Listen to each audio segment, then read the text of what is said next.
At 2 o'clock a.m., three Metro cops kicked down Maya Chen's door expecting a drug dealer. Instead, they found an FBI agent in pajamas and kept searching anyway. What they didn't know, she'd been investigating them for 18 months. What she didn't know, they'd been tipped off and sent to silence her. The bag of cocaine they discovered in her purse, planted on camera, the threats they whispered in the hallway, all recorded. By sunrise, the hunters would become the hunted, and an entire police department would learn what happens when you raid the wrong apartment. If you want to see how one illegal search brought down a whole corrupt system, stay until the end. And drop a comment with your city so I can see how far this story travels. The first kick shattered the doorframe. The second sent splinters across the hardwood floor. By the third, the door hung sideways on one hinge, and three police officers stormed into the darkness with flashlights cutting wild arcs through the air. "Metro Police, search warrant! Get on the ground!" Maya Chen woke to the beam of light searing across her face. Her heart hammered, but her hands moved with practiced calm, palms up, fingers spread, no sudden movements. She'd done this drill 100 times in training, never thought she'd need it in her own bedroom. "Hands where I can see them!" The lead officer, a thick-shouldered detective with a buzz cut and a voice like gravel, advanced with his weapon drawn. His nameplate read, Holloway. Maya sat up slowly, the thin blanket pooling around her waist. She wore an old Georgetown t-shirt and sleep shorts. No weapons, no threat. Just a woman woken from sleep in her own home. "I'm complying," she said, her voice steady despite the adrenaline flooding her system. "Can I see the warrant?" Holloway ignored her. He jerked his chin toward the two officers flanking him, a wiry man named Pacheco and a younger woman, Officer Hayes, who couldn't have been more than 2 years out of the academy. "Clear the rest of the apartment." They scattered. Maya heard drawers yanked open in the kitchen, the bathroom cabinet slammed, her closet doors flung wide. The apartment was small, a one-bedroom in a converted brownstone near Logan Circle. It wouldn't take long to search, which meant they'd need to move fast if they planned to plant anything, because that's what this was. Maya knew it the second the door came down. You didn't execute a search warrant at 2 a.m. on a quiet residential street unless you wanted shock and confusion. You didn't skip the knock and announce unless you wanted chaos. And you didn't come in this hard unless someone had told you exactly what to expect, or what to make sure you found. "I asked for the warrant," Maya repeated, louder this time. "You're required by law to present it before conducting a search." Holloway finally looked at her, really looked. His gaze swept over her, dismissive and cold. "You'll get your warrant. Right now you're going to sit there and keep your mouth shut. I'm also going to need your badge number and the name of your supervising officer." That got his attention. His jaw tightened. "You a lawyer or something?" "Or something." Maya's eyes flicked to the wall behind him, where her navy windbreaker hung on a hook by the door. FBI was stenciled across the back in bold yellow letters. Holloway's flashlight hadn't touched it yet, but it would. Any second now. Pacheco emerged from the bedroom, his expression tight. "Nothing in there. Bed, nightstand, some books. Clean." Holloway's scowl deepened. He turned toward the kitchen, where Hayes was rifling through the cabinets. "Hayes?" "Just dishes and—" "Wait." Hayes's voice sharpened. She pulled open the drawer beside the sink. "We got something." Maya's stomach dropped. That drawer held silverware, takeout menus, rubber bands. Nothing illegal, nothing remotely suspicious, which meant whatever Hayes was about to find had just been placed there. Hayes emerged holding a small plastic baggie. White powder shifted inside. Holloway crossed the room in 3 strides. He took the bag, held it up to the light, and turned to Maya with a slow, satisfied smile. "Well, well, looks like we got ourselves a user." Maya's pulse spiked, but she forced her face to remain neutral. "That's not mine." "They all say that." "Because it's not. I've never seen that bag before in my life." Holloway pocketed the baggie. "Right. It just magically appeared in your kitchen drawer. You expect me to believe that?"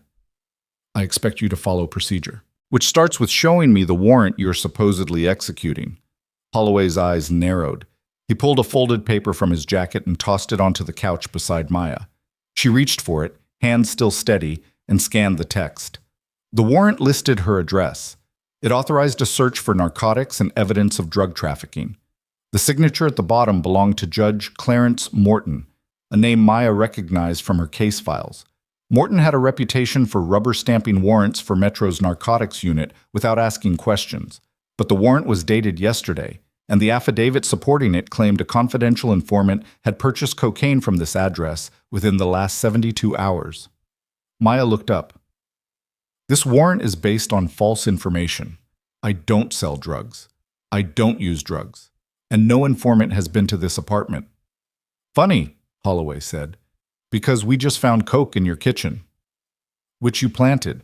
The words hung in the air like a grenade with the pin pulled. Pacheco shifted his weight. Hayes glanced at Holloway, waiting for his lead. Holloway stepped closer, lowering his voice to a dangerous rumble. You need to be real careful about what you say next. Maya met his gaze without flinching.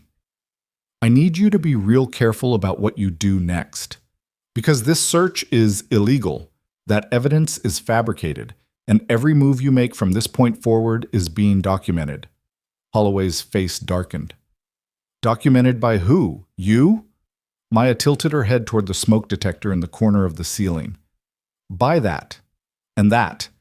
She nodded toward the bookshelf where a small camera was nestled between two novels, its lens no bigger than a pinhole. And the audio recorder in my bedroom, and the backup system that uploads everything to a secure server every 60 seconds.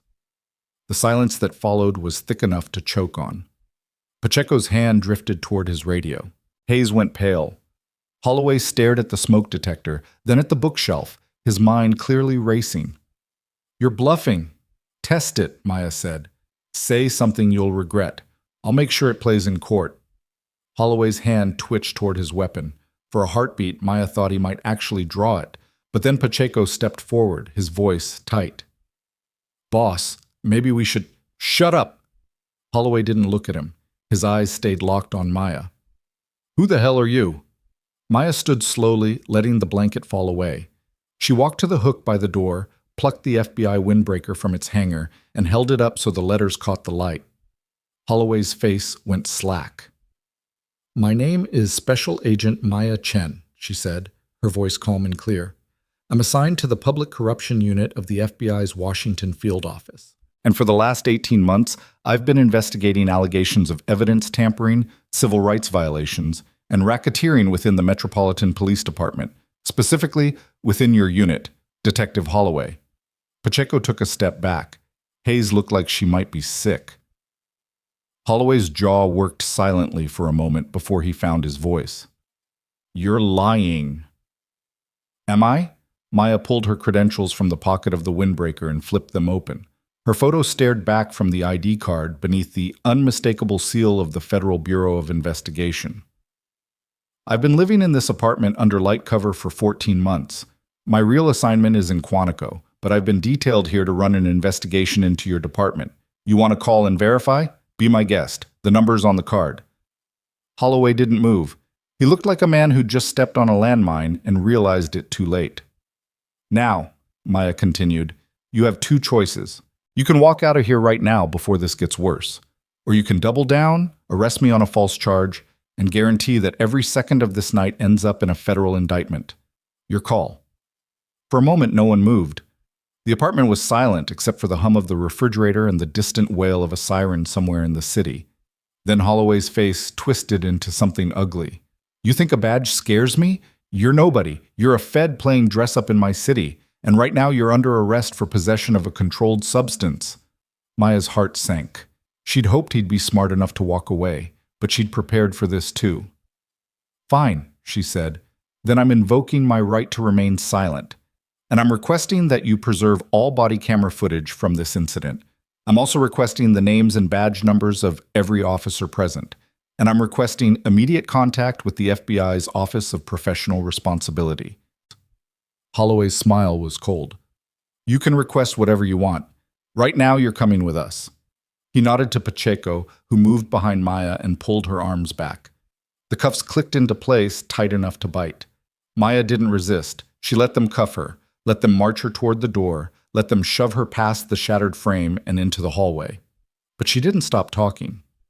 I'm noting for the record that I was not read my Miranda rights prior to arrest.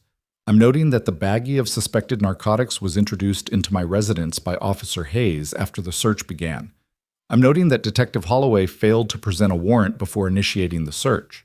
I'm noting that Holloway grabbed her arm and yanked her forward. I said, "Shut up." I'm noting that Detective Holloway just made physical contact with a federal agent in retaliation for asserting her rights. Holloway's grip tightened. His fingers dug into her bicep hard enough to leave bruises. Maya filed it away. Another violation. Another piece of evidence. They shoved her down the stairs and out into the street. A patrol car idled at the curb, its lights flashing red and blue against the brownstone facades. A few neighbors had emerged onto their stoops, watching the scene unfold with wary curiosity. Hayes opened the back door of the cruiser. Maya ducked her head and slid inside, the vinyl seat cold against her bare legs. The door slammed shut. Holloway climbed into the passenger seat, Pacheco behind the wheel. Hayes would stay behind to secure the scene, and, Maya suspected, to scrub any evidence of what had really happened. As the car pulled away from the curb, Holloway turned to look at her through the metal grate separating the front seat from the back. "You made a big mistake tonight," he said. Maya met his gaze in the rearview mirror. "No, Detective. You did." The ride to the station took 12 minutes. Maya spent every one of them memorizing details. The route they took, the timestamp on the dashboard clock, the low conversation Holloway and Pacheco conducted in tense mutters she couldn't quite hear. She caught fragments. Contact Morrison. Damage control. Can't let this... Morrison. Maya filed the name away. Captain Dennis Morrison, head of Metro's 3rd District. She'd been building a file on him for months, suspicious overtime payouts, an unusual number of excessive force complaints dismissed without investigation, financial records that didn't match his salary. If Holloway was calling Morrison at 2:30 in the morning, it meant Morrison knew. Maybe even ordered it. The station loomed ahead, a squat brick building that looked like it had been built in the 70s and never updated. Pacheco pulled into the garage and Holloway dragged Maya out of the back seat with unnecessary force. She stumbled, but kept her footing. "I'm noting the use of excessive force during transport," she said. Holloway ignored her. He marched her through the garage, past a row of patrol cars and into the back entrance of the station. Fluorescent lights buzzed overhead. The air smelled like burnt coffee and industrial cleaner. They shoved her into a holding area, a narrow hallway lined with benches bolted to the floor. A drunk man snored on one bench. A woman with smeared makeup and torn stockings glared at nothing. Maya was pushed onto a bench near the door and told to wait. She waited. She watched. She listened. Holloway and Pacheco disappeared through a door marked Authorized Personnel Only. Voices echoed from the other side, urgent, clipped. Someone was on the phone, someone else was swearing. Then the door opened again, and a uniformed desk sergeant appeared. He was older, maybe 60, with a paunch and wire-rimmed glasses that sat crooked on his nose. His nameplate read SGT, Baker. "Chen, Maya," he called, squinting at a clipboard. "That's me," Maya said. Baker approached, his expression weary.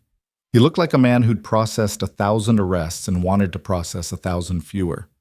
"All right, let's get you booked. Stand up." Maya stood.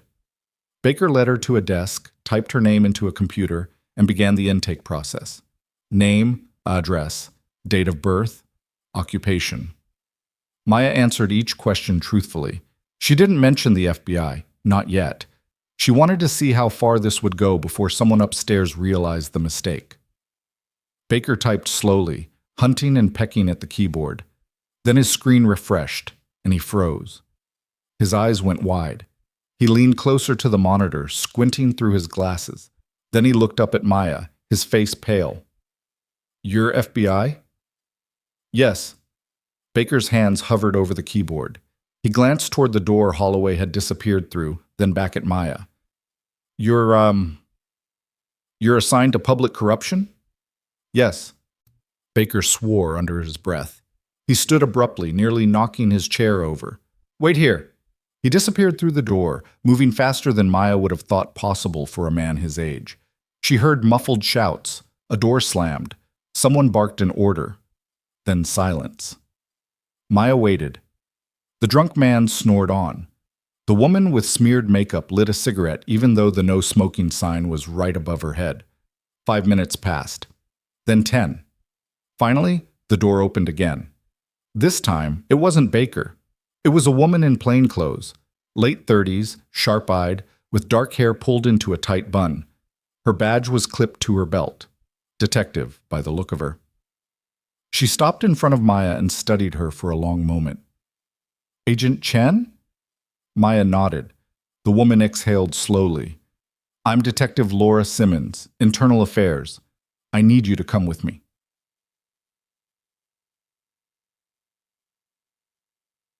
Simmons led Maya through a maze of hallways to a small interview room. The walls were beige. The table was metal. A camera was mounted in the corner, its red light blinking. Simmons gestured to a chair. Maya sat.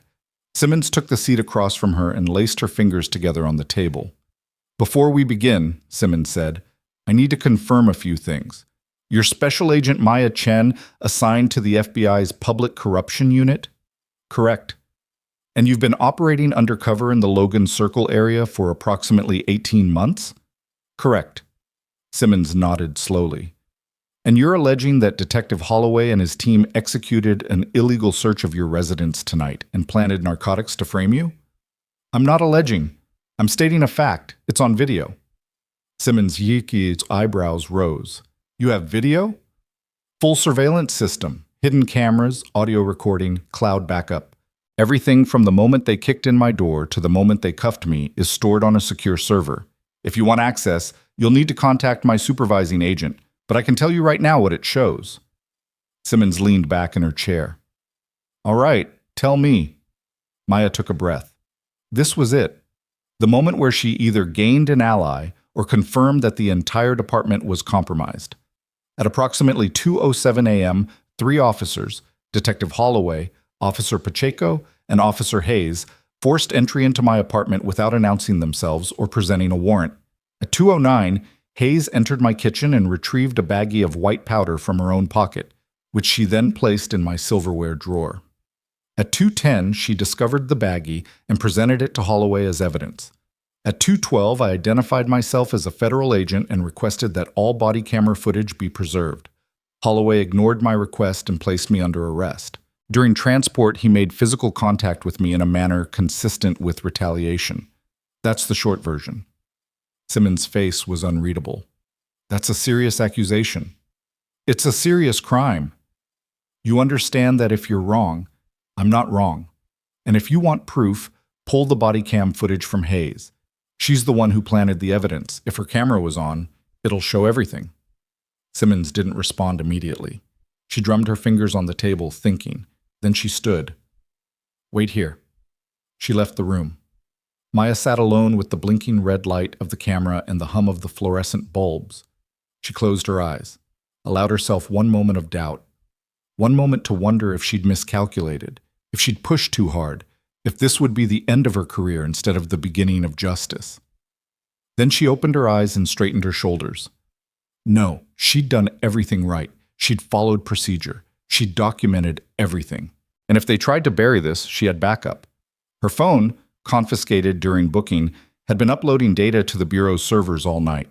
Her supervisor, Special Agent in Charge Marcus Reeves, would have been alerted the moment her credentials were flagged in the system. He was probably already on his way. The door opened again. Simmons returned, but this time she wasn't alone. A younger officer followed her, Asian American, late 20s, with nervous energy radiating from every step. Her nameplate read, Officer J. Nguyen. Simmons closed the door. Officer Nguyen has something to tell you. Nguyen shifted her weight, avoiding eye contact. I reviewed the body cam footage from Hayes. Maya's pulse quickened. And? Nguyen swallowed. It shows exactly what you said. Hayes pulled the baggie from her jacket pocket and placed it in the drawer. Then she pretended to find it. The words landed like a bomb. Simmons' jaw tightened. She turned to Nguyen. You're sure?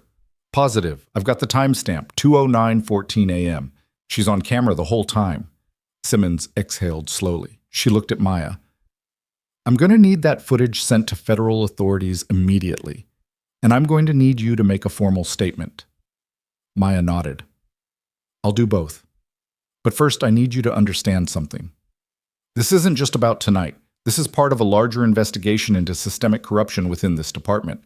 Holloway, Pacheco, and Hayes aren't acting alone. They're part of a network. And tonight's raid was ordered from higher up.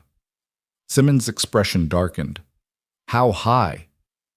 High enough that you should assume everyone in this building is a potential target or a potential suspect, which means I need federal backup, now. Simmons pulled out her phone. I'll make the call. It took 40 minutes for the cavalry to arrive.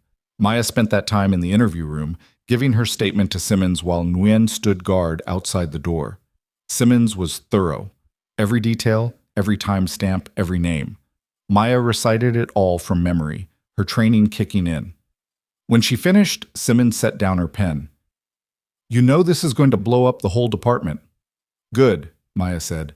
It should. Simmons studied her. You really think Morrison's involved? I know he is. The question is how many others? Before Simmons could respond, the door opened. Officer Nguyen stepped aside, and a man in a dark suit entered the room. He was tall, broad-shouldered, with graying hair and a face carved from granite. His FBI credentials hung from a lanyard around his neck. Special Agent in Charge Marcus Reeves. Agent Chen, he said, his voice calm and steady. You all right? Maya stood. I'm fine, sir. Reeves glanced at Simmons. Detective, thank you for your cooperation. We'll take it from here. Simmons nodded and left the room without a word. Nguyen followed, closing the door behind her. Reeves pulled out a chair and sat down. Talk to me. Maya told him everything, every detail of the raid, the planted evidence, the arrest. Reeves listened without interruption, his expression darkening with every sentence. When she finished, he leaned back and rubbed his face. You got it all on video? Every second. And the body cam footage backs you up? Hayes planted the coke on camera, clear as day. Reeves nodded slowly. All right, here's what's going to happen. We're going to lock this building down. No one in or out until we've secured all the evidence, body cams, server logs, personnel files, everything. I've got a team outside ready to move, but I need you to tell me one thing first. What? How deep does this go? Who else is dirty? Maya met his gaze. Morrison for sure. Probably half the 3rd District Command staff, and if I had to guess, at least a dozen officers on the street. Maybe more. Reeves swore under his breath. This is going to be a bloodbath. It should be, Maya said. These people have been violating civil rights, planting evidence, and destroying lives for years. It's time someone held them accountable. Reeves stood. You're right, and tonight we start. Come on, let's go show them what accountability looks like. He let. By the time Maya walked out of the interview room, the station had transformed. Federal agents swarmed the hallways, moving with surgical precision.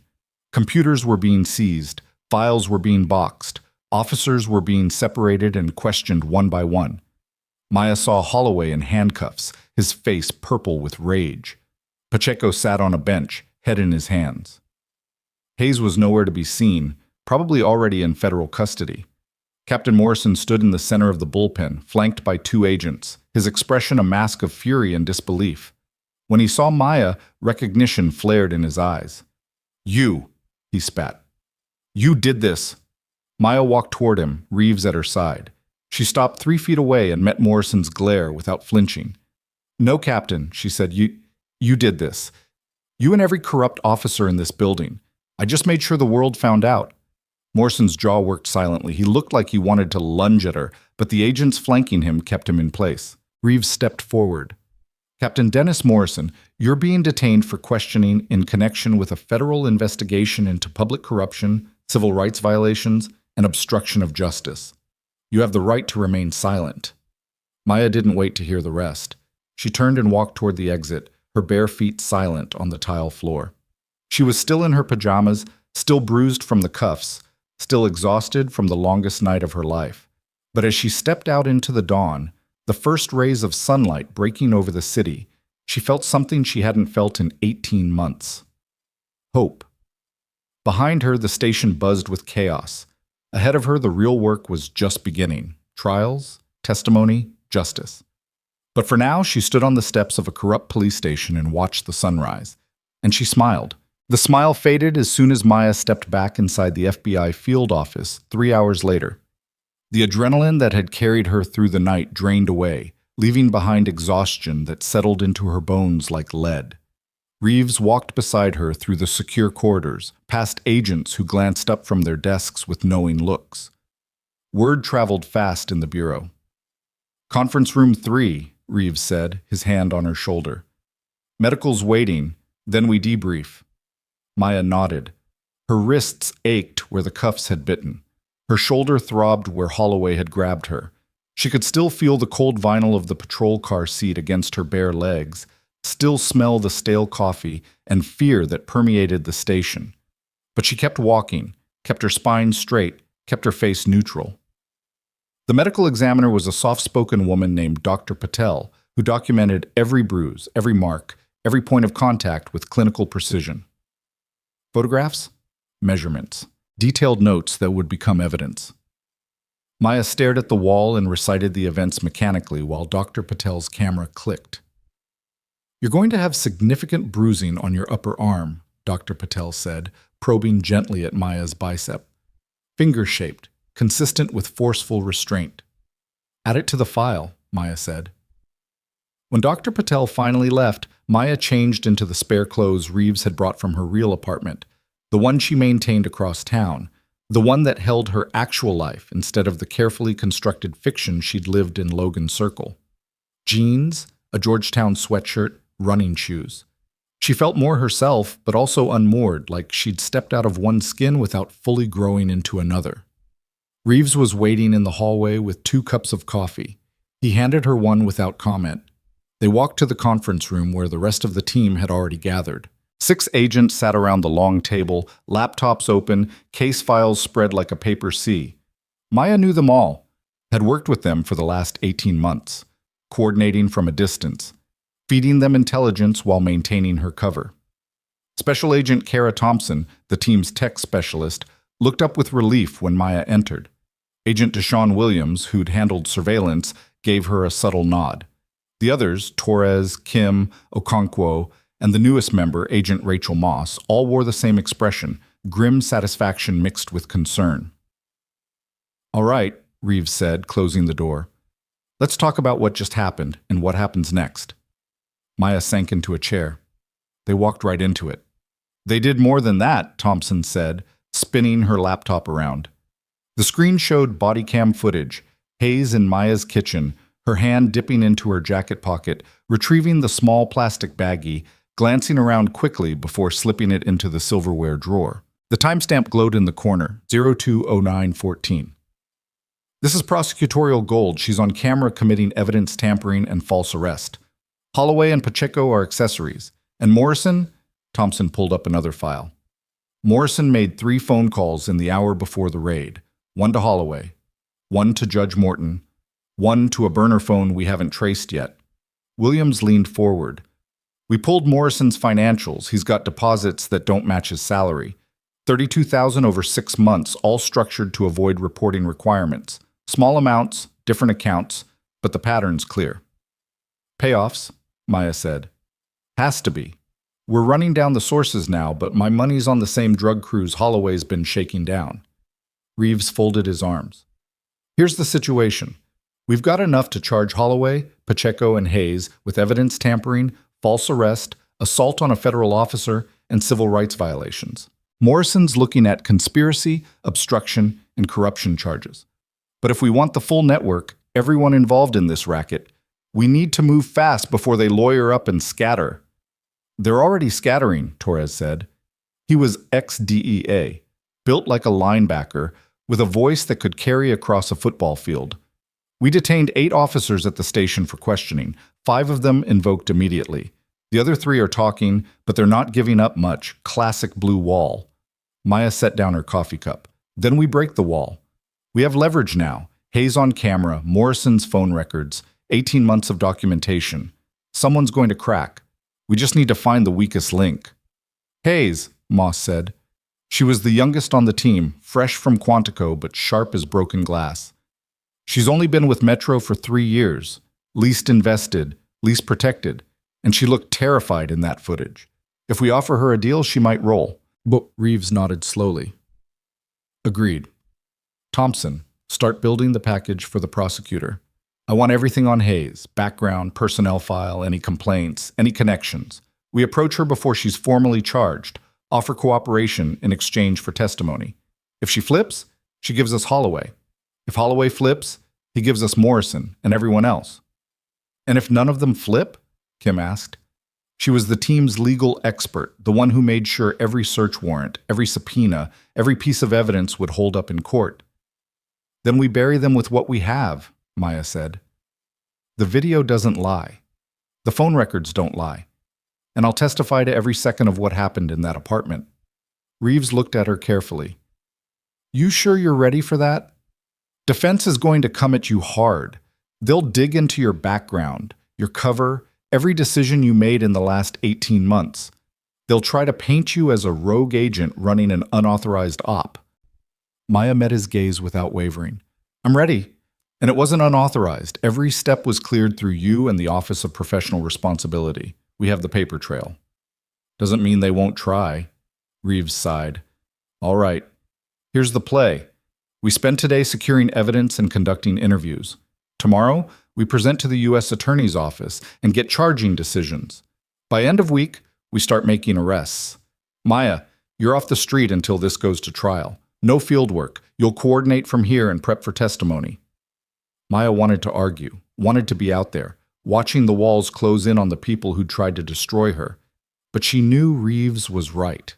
She was a witness now, not an investigator. Her job was to stay clean, stay available, and make sure nothing compromised the case. Understood, she said. Reeves stood. Good. Everyone else, you know your assignments. Let's move. The team dispersed. Maya stayed in her chair, staring at the body cam footage frozen on Thompson's laptop. Hayes's face, caught mid-act, eyes wide with nervous guilt. That single frame would destroy her career, possibly send her to prison. Part of Maya felt the weight of that, the knowledge that her investigation would ruin lives, break families, end careers. But then she thought of all the people Holloway and his crew had destroyed, all the false arrests, all the planted evidence, all the lives shattered so a few corrupt cops could pad their conviction stats and take payoffs from criminals. No, this wasn't ruin. This was justice. Thompson paused at the door. You okay? Maya looked up. Yeah, just processing. That was a hell of a night. It was. Thompson hesitated, then walked back and sat down across from Maya. Can I ask you something? Sure. Were you scared when they came through the door? Maya considered the question. Terrified. For about 5 seconds. Then training kicked in. And when you realized they were going to arrest you anyway, even after you showed them your credentials. That's when I knew we had them, Maya said, because that's when they stopped being cops and became criminals. Everything after that point was just evidence. Thompson shook her head slowly. I don't know if I could have stayed that calm. You would have. It's what we train for. Maybe. Thompson closed her laptop. For what it's worth, everyone on this team thinks you're a badass. Maya smiled despite herself. Tell them I think they're badasses too. Thompson left. Maya sat alone in the conference room, the silence settling around her like snow. She pulled out her phone, the real one, not the burner she'd carried during her cover, and scrolled through the messages that had piled up overnight. Her mother, worried because Maya hadn't called in 2 weeks. Her sister, sending memes. Her college roommate, asking if Maya wanted to meet for brunch next weekend. All of it felt impossibly distant, like messages from another life, another Maya who didn't spend her nights documenting police corruption and her mornings being arrested in her own home. She typed out a quick reply to her mother. Everything's fine, just busy with work. Love you. And pocketed the phone. Then she stood, stretched her aching shoulders, and walked down to the evidence room where Williams was cataloging the surveillance footage from her apartment. Got a minute? She asked. Williams looked up from his screen. For you? Always. What's up? I want to see the full footage. From the beginning. Williams raised an eyebrow. You sure? It's pretty rough. I'm sure. He queued up the video and stepped aside. Maya pulled up a chair and watched her own door explode inward. Watched herself wake up, hands raised, face carefully neutral. Watched Hayes plant the evidence. Watched Holloway's face when he saw the FBI jacket. Watched herself get cuffed and dragged out while reciting violations into the camera she knew was recording everything. It was brutal, clinical, and absolutely damning. We got them, she said quietly. Williams nodded. Yeah, we did. The next 48 hours blurred together. Maya gave her formal statement to the U.S. Attorney's Office, a sharp-eyed prosecutor named Jennifer Hartman, who listened with the focus of a predator watching prey. Hartman asked questions that cut to the bone, probed every detail, tested every assertion. By the end, Maya felt wrung out, but Hartman was smiling. This is the cleanest case I've seen in 5 years, Hartman said, closing her notepad. Defense will try to muddy it, but they won't succeed. Not with this video, not with your testimony. We're going to make an example of these people. Good, Maya said. The charging decisions came down Friday afternoon. Holloway, Pacheco, and Hayes were formally indicted on multiple counts. Morrison was charged with conspiracy and corruption. 6 other officers from the 3rd District were named as co-conspirators. Arrest warrants were issued, teams deployed. Maya watched it unfold from the operations center, surrounded by monitors showing live feeds from arrest teams across the city.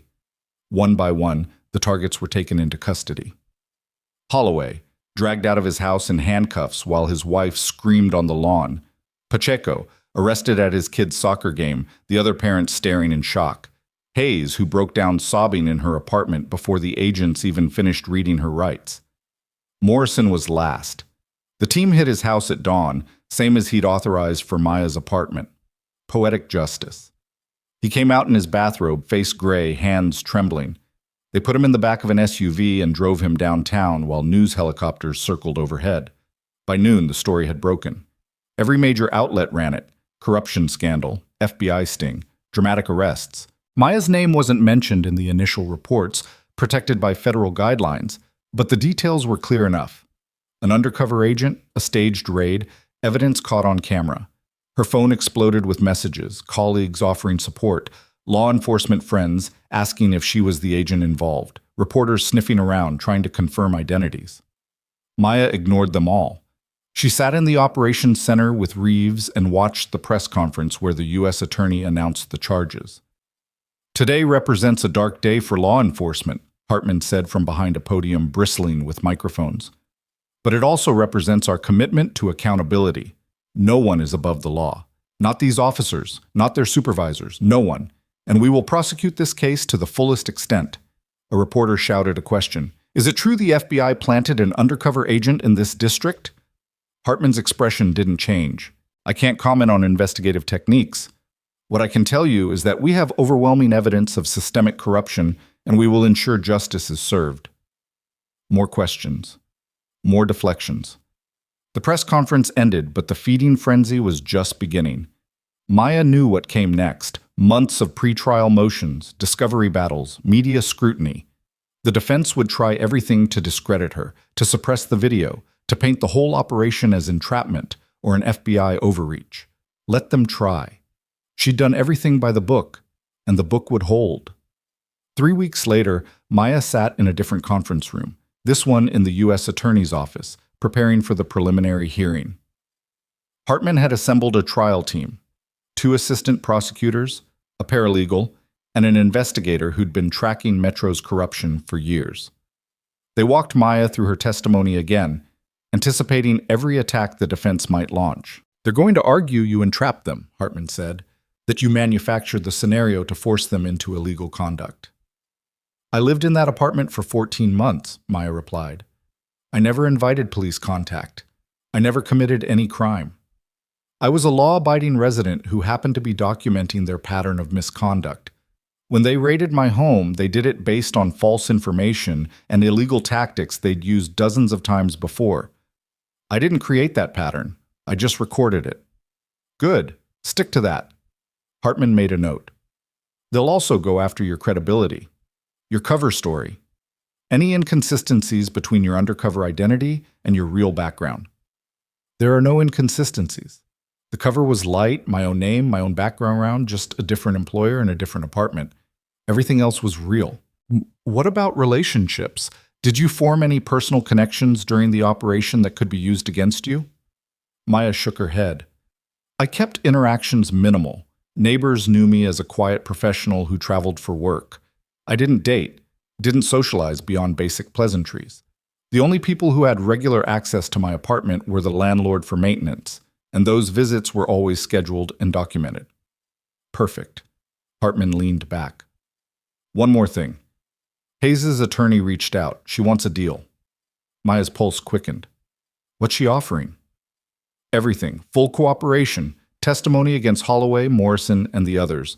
She's prepared to detail the entire operation, how they selected targets, how they coordinated raids, how Morrison protected them from internal complaints. In exchange, she wants the conspiracy charges dropped and a recommendation for reduced sentencing on the remaining counts. Do we need her? Maya asked. We have the video. We have the phone records. We have enough to convict her and probably Holloway, Hartman admitted. But Morrison's insulated. He didn't plant the evidence. He didn't execute the raid. His connection is one phone call and suspicious financials. Hayes can tie him directly to the conspiracy. She can testify that he ordered the raid, that he knew the warrant was based on false information, that he's been running this operation for years. With her testimony, we don't just take down the officers who kicked in your door. We take down the entire command structure. Maya thought about Hayes' face in the body cam footage. The fear. The guilt. The moment she realized what she'd done. Hayes was young, maybe salvageable. And if her testimony could bring down Morrison and the others who'd corrupted her, maybe that was worth something. What's your recommendation? Maya asked. I think we take the deal, Hartman said. But I want your input. You're the victim here. Your voice matters. Maya stood and walked to the window. Outside, the city moved on. Cars and buses, people walking to lunch. Life continuing like nothing had changed. But everything had changed. The 3rd District was in chaos. Community groups were demanding reforms. Other victims of false arrests were coming forward, cases being reviewed, convictions being overturned. The ripples were spreading. Give her the deal, Maya said finally, but make sure she understands what full cooperation means. Every name, every incident, every piece of corruption she witnessed. She doesn't get to hold anything back. Agreed. Hartman stood. I'll have the agreement drafted. We'll depose her next week. The deposition took place in a secure room with 3 cameras, 2 prosecutors, a court reporter, and Maya watching from behind one-way glass. Hayes sat at the table looking diminished, her police uniform replaced by a plain sweater and jeans. Her attorney, a public defender who looked overwhelmed, sat beside her, occasionally whispering advice that Hayes ignored. Hartman didn't waste time with pleasantries. State your name for the record. Officer Jennifer Hayes, Metro Police, 3rd District. How long have you been with the department? 3 years? 2 months. And during that time, how many raids did you participate in where evidence was planted? Hayes' voice dropped to barely a whisper. 17. The number hit Maya like a physical blow. 17 families. 17 lives upended. 17 people arrested on false charges because Hayes and her colleagues decided they looked guilty. Hartman's expression remained neutral. Walk me through the process. How did these raids get authorized? Hayes took a shaky breath. Detective Holloway would identify a target, usually someone with a record, someone in a high-crime area. He'd say we needed to get them off the street. Then he'd create a confidential informant report, completely fictional, claiming the CI had bought drugs from that address. He'd submit it to Judge Morton, who'd rubber-stamp the warrant without asking questions. Then we'd execute the raid at night, usually around 2 a.m., to maximize confusion and fear. And the evidence? Holloway or Pacheco would provide it before the raid. Small amounts, enough to justify an arrest, but not so much that it looked suspicious. We'd plant it during the search, usually somewhere easy to find but plausible. Kitchen drawers, bathroom cabinets, coat pockets. Then we'd discover it and make the arrest. Who knew about this? Hayes looked down at her hands. Captain Morrison knew. He approved the warrant applications. He protected us when internal affairs got involved. He made sure the body cam footage disappeared or got corrupted whenever someone filed a complaint. How did he benefit? I don't know all the details, but I heard Holloway and Morrison talking once about the arrangement. Morrison got a cut of whatever Holloway collected from the drug dealers in exchange for protection. The raid served two purposes: boosting our arrest stats and pressuring the dealers to pay up. Hartman made notes. Tell me about the raid on Agent Chen's apartment. How did that get initiated? Hayes's face crumpled. Someone tipped off Morrison that there was a Fed living in the district. I don't know who, but Morrison panicked. He told Holloway to handle it, to make it look like a legitimate bust, so even if it came out later, they could claim it was a mistake. Holloway chose me and Pacheco for the team, gave us the baggie, told us exactly where to plant it, said we needed to move fast before she realized we were onto her. Did you know she was FBI when you planted the evidence? No, not until she showed us the jacket. Hayes's voice broke. I swear, I didn't know. If I'd known, I never would have. But you did know you were planting evidence, Hartman interrupted. You knew you were framing an innocent person. Hayes nodded miserably. Yes. And you did it anyway. Yes. The deposition continued for 6 hours. Hayes detailed every raid, every planted piece of evidence, every falsified report. She named names, officers who participated, supervisors who looked the other way, judges who signed warrants without scrutiny. By the end, the prosecutors had enough to expand the indictment to include a dozen more defendants. Maya watched it all from behind the glass, her emotions a tangled mess of anger and pity. Hayes was a criminal who destroyed lives, but she was also a victim of a corrupt system that had recruited her young and trained her wrong. Morrison and Holloway had created her. They'd turned an idealistic rookie into a tool for their schemes. That didn't excuse what she'd done, but it explained it. When the deposition finally ended, Hartman walked into the observation room where Maya waited. That was even better than I hoped. With her testimony, we can bring RICO charges against the entire group. Maya nodded slowly. How much time is she looking at? Probably 5 to 7 years, with parole eligibility after 3 if she testifies well at trial. Could have been 20 without the deal. Is that enough? Hartman met her gaze. Is it ever enough? She helped destroy 17 lives that we know of, probably more we haven't uncovered yet. But the system we have is the system we have. And right now her cooperation means we can take down people who've been doing this for decades instead of just the ones who kicked in your door. I know, Maya said. Doesn't make it feel right. Justice rarely feels the way we want it to, Hartman replied, but it's what we've got. The preliminary hearing was scheduled for October. Defense attorneys filed motion after motion to suppress the video, to dismiss the charges, to disqualify Hartman's office from prosecuting. All denied. The evidence was too solid, the misconduct too clear, the legal foundation too strong. But the defense had one more card to play, and they played it on a Tuesday morning 3 days before the hearing. Maya was reviewing testimony notes when Reeves appeared in her office doorway, his face grim. We have a problem, he said. Maya looked up. What kind of problem? The kind that involves a dead witness. Her blood went cold. Hayes? No, Officer Nguyen, the one who pulled the body cam footage and alerted us to the evidence planting. Maya stood abruptly. What happened? Apparent suicide. Found in her apartment this morning with a gunshot wound to the head. No note, no witnesses, her service weapon beside her. The room seemed to tilt. When? The young officer who'd done the right thing, who'd risked her career to expose corruption, who'd stood guard outside the interview room while Maya gave her statement. Dead. Apparent suicide, Maya repeated. You don't believe it. Metro's ruling it a suicide. Case closed. But the timing's suspicious as hell, and Nguyen wasn't suicidal. I talked to her 2 days ago about witness protection. She was scared but determined. Said she wanted to make sure Hayes didn't get a free pass while the officer who actually reported the crime got buried. Maya's hands clenched into fists. They killed her. We don't know that. Yes, we do. Morrison still has people inside that department, people loyal to him, People who'd rather see a witness dead than on the stand. And now Nguyen can't testify about what she saw in that footage, can't corroborate Hayes' story, can't... Maya's voice cracked. She stopped, took a breath, forced herself back under control. We need an independent investigation, FBI, no Metro involvement. Already in motion, Reeves said. I've got a team heading to her apartment now, but Maya, this changes things. If they're willing to kill a cop to protect themselves, they're more dangerous than we thought, which means you're a target too. Maya met his eyes.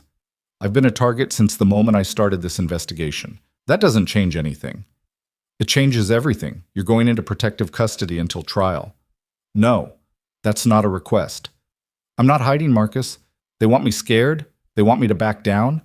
That's not happening. We put security on my apartment. We vary my routes. We take precautions. But I'm not running.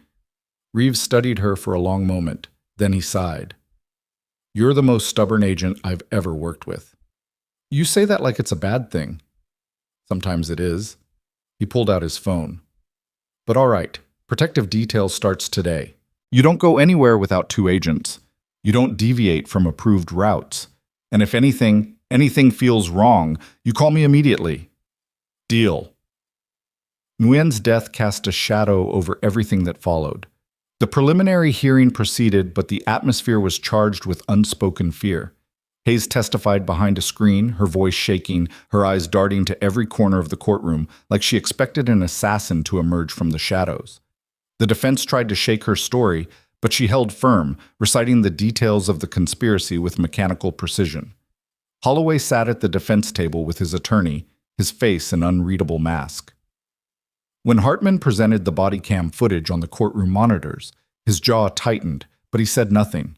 Morrison, at a separate table with his own legal team, watched with the detached interest of a man observing someone else's trial. The judge, a no-nonsense woman named Angela Freeman, who'd been on the bench for 20 years, reviewed the evidence with methodical care. Then she ruled. The evidence presented is substantial and credible, Freeman said.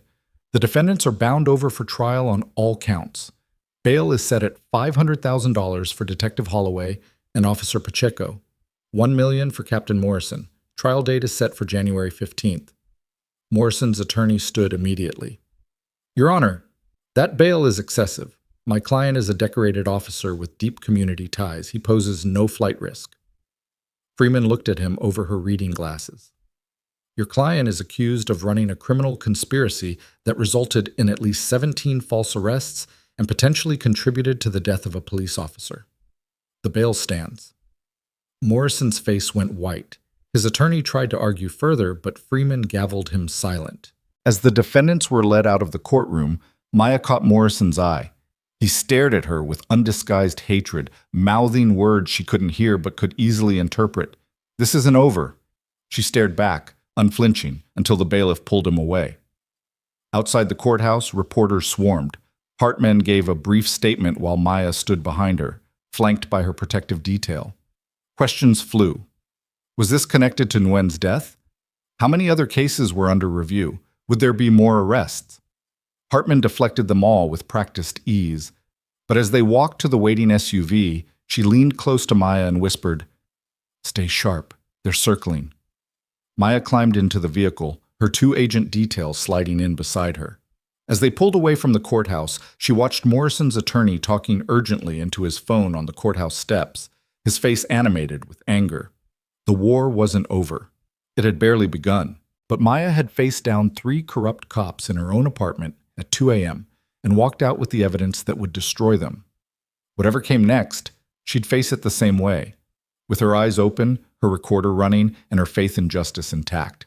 The faith wavered 2 weeks later when Maya found the first threat slipped under her apartment door.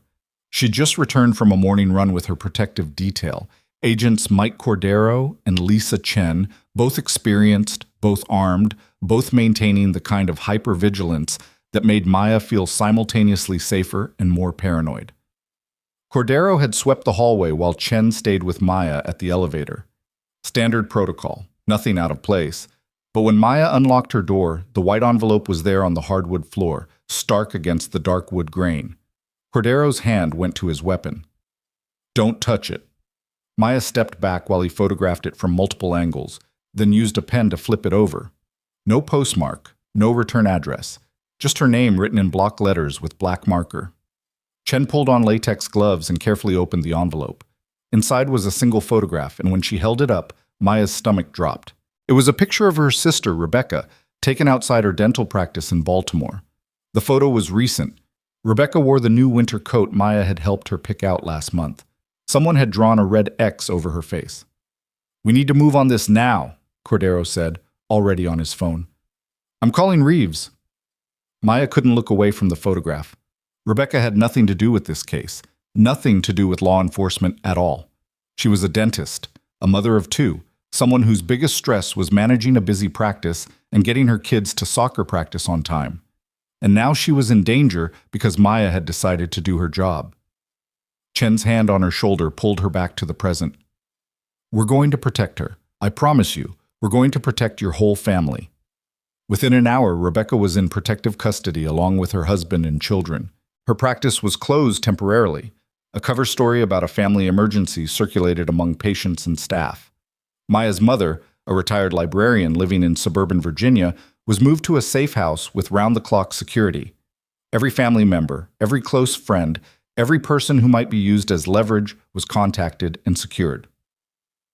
Reeves sat across from Maya in the field office conference room, his expression carved from granite. "This changes the threat assessment. We're not dealing with desperate cops trying to save their own skins. This is organized, professional. Someone put eyes on your sister, tracked her routine, got close enough to take that photo. That takes resources." "Morrison doesn't have those resources," Maya said. "Not from inside. He made bail, but he's under electronic monitoring. Can't leave his house without permission. Which means he's got help. People on the outside coordinating for him." Reeves pulled up a file on his tablet. "We've been monitoring his approved visitors. His lawyer, his wife, his brother. All clean so far. But he's also been making a lot of phone calls. We're working on getting authorization to tap them, but right now, we're behind the curve." Williams entered the room with Thompson close behind. "We traced the photo back to a surveillance company," Williams said. "Private outfit called Sentinel Security. They do mostly corporate work, parking lot cameras, building security, that kind of thing. But they also have contracts with 3 metro districts." Maya's jaw tightened. "Let me guess. The 3rd district is one of them." "Bingo. And get this. The owner, guy named Dale Kramer, used to be Metro himself. Retired 5 years ago after 23 years on the force. Guess who his partner was for the last decade of that?" "Morrison," Maya said. "Morrison," Williams confirmed. "They worked together in the 2nd district before Morrison got promoted to captain.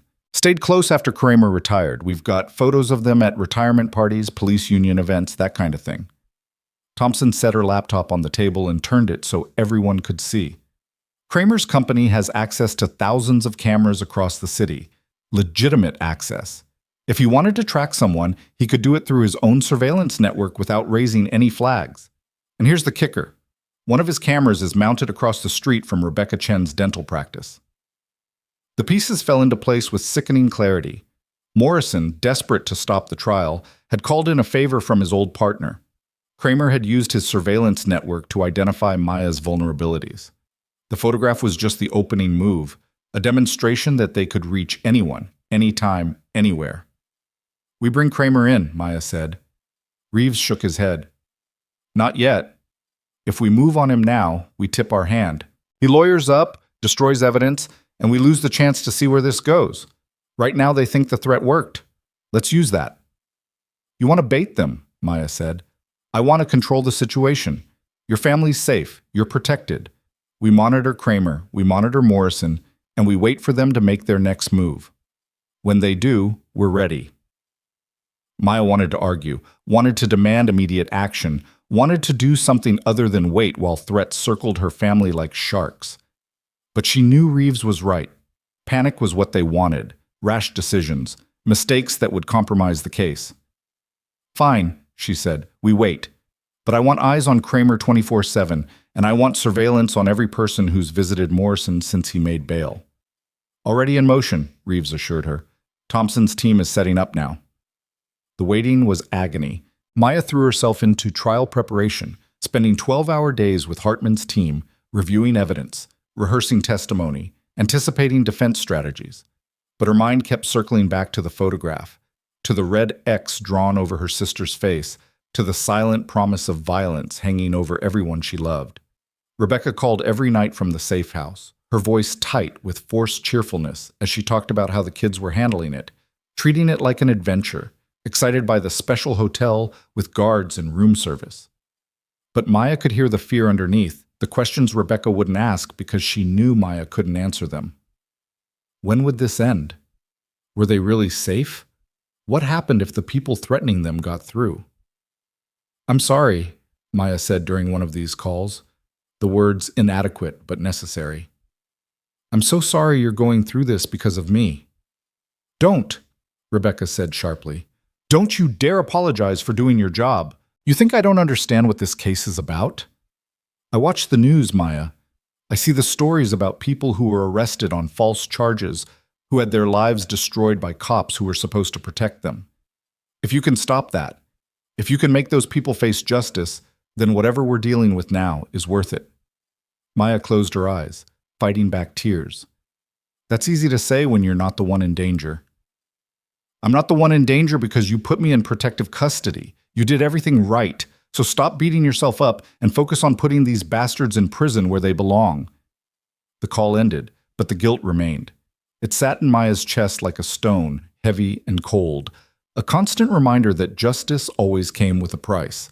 The question was whether she had the right to make other people pay it. 3 days after the photograph arrived, Kramer made his move. Thompson's surveillance team caught it on camera. Kramer meeting with a man in a coffee shop in Georgetown.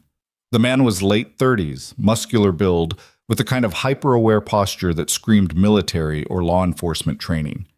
They talked for 17 minutes.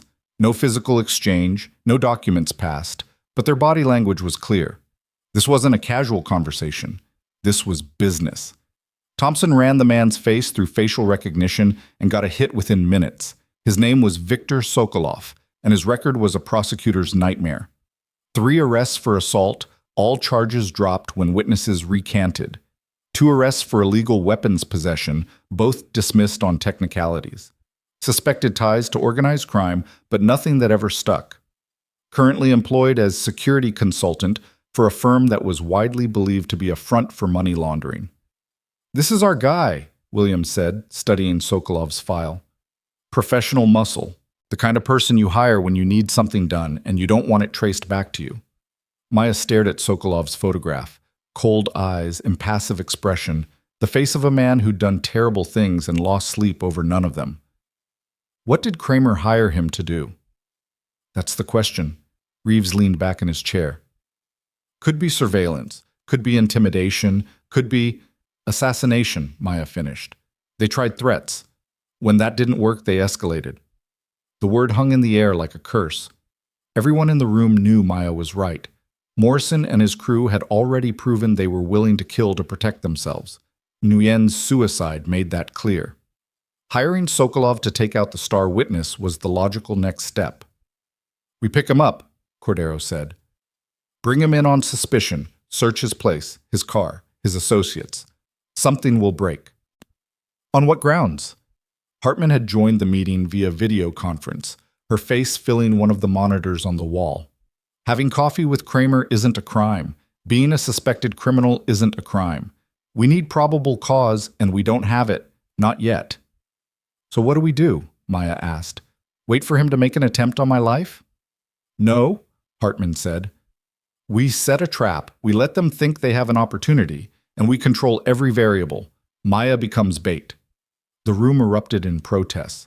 Cordero was loudest. "Absolutely not. That's insane." But Williams and Chen were close behind. Even Thompson, usually calm and analytical, looked horrified.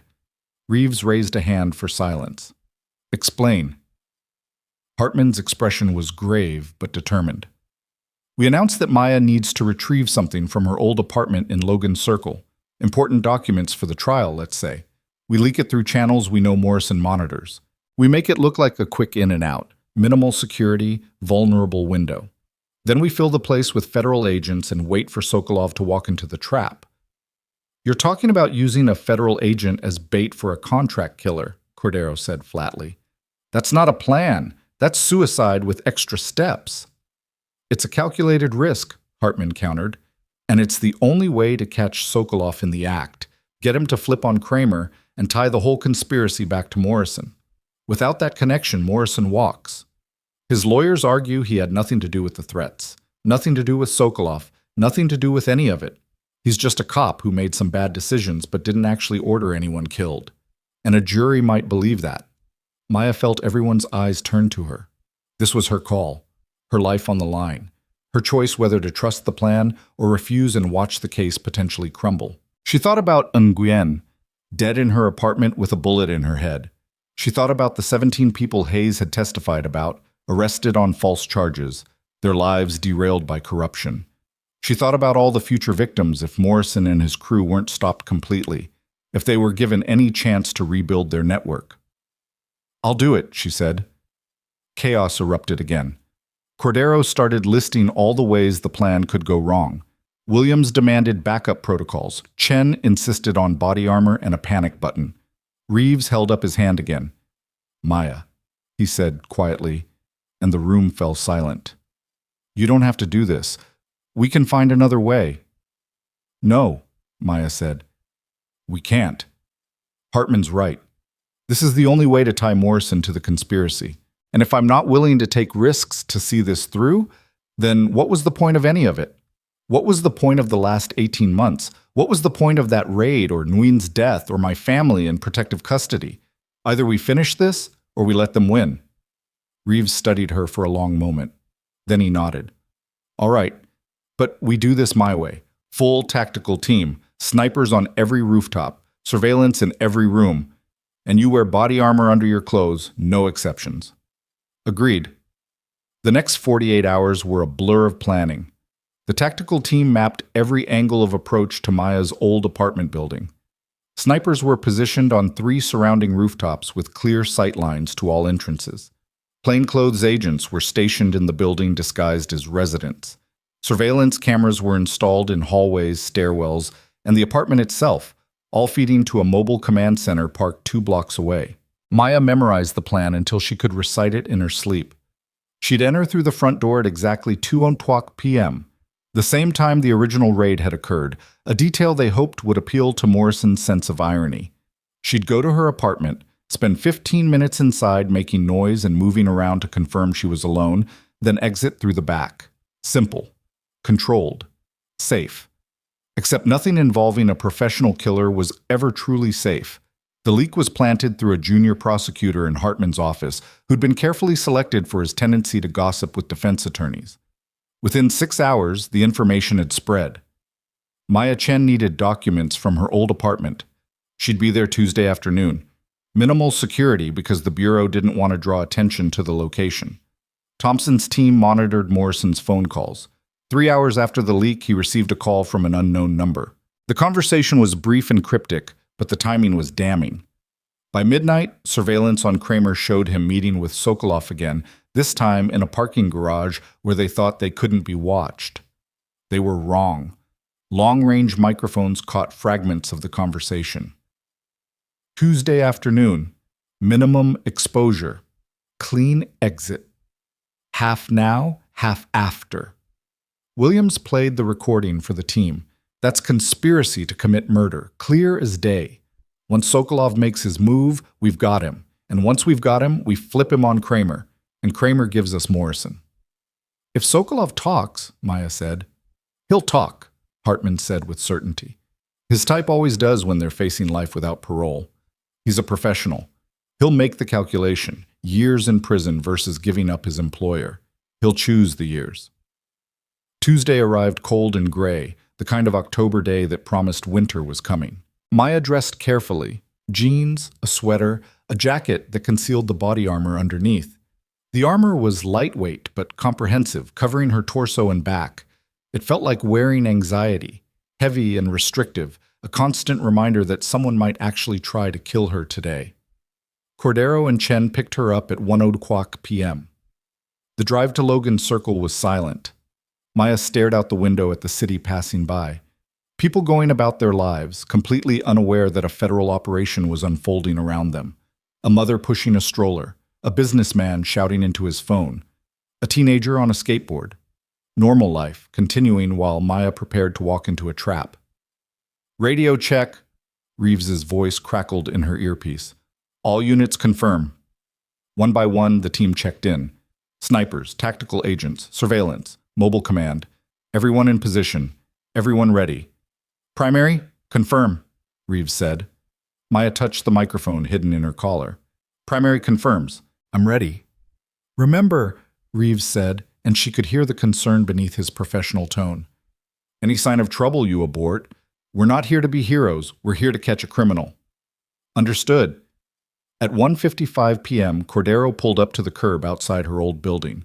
Maya took a deep breath, opened the door, and stepped out into the cold air.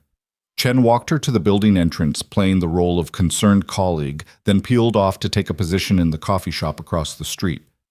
Maya entered the building alone. The lobby was exactly as she remembered: worn tile floor, mailboxes with half the doors hanging loose, the faint smell of someone's cooking drifting from the upper floors. A man in paint-stained overalls nodded at her as he passed. Tactical agent, she knew, though he played the part convincingly. She climbed the stairs to the second floor, her footsteps echoing in the stairwell. Every shadow looked like a threat.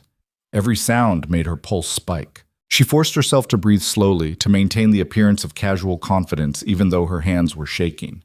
The door to her old apartment stood at the end of the hallway, the frame still splintered from where Holloway had kicked it in.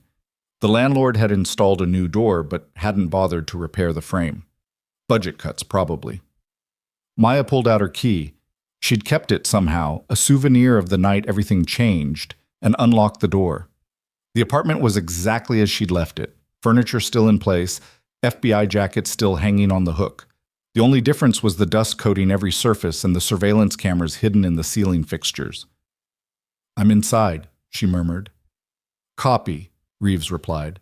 Snipers have visual. Hallway teams in position. No movement detected.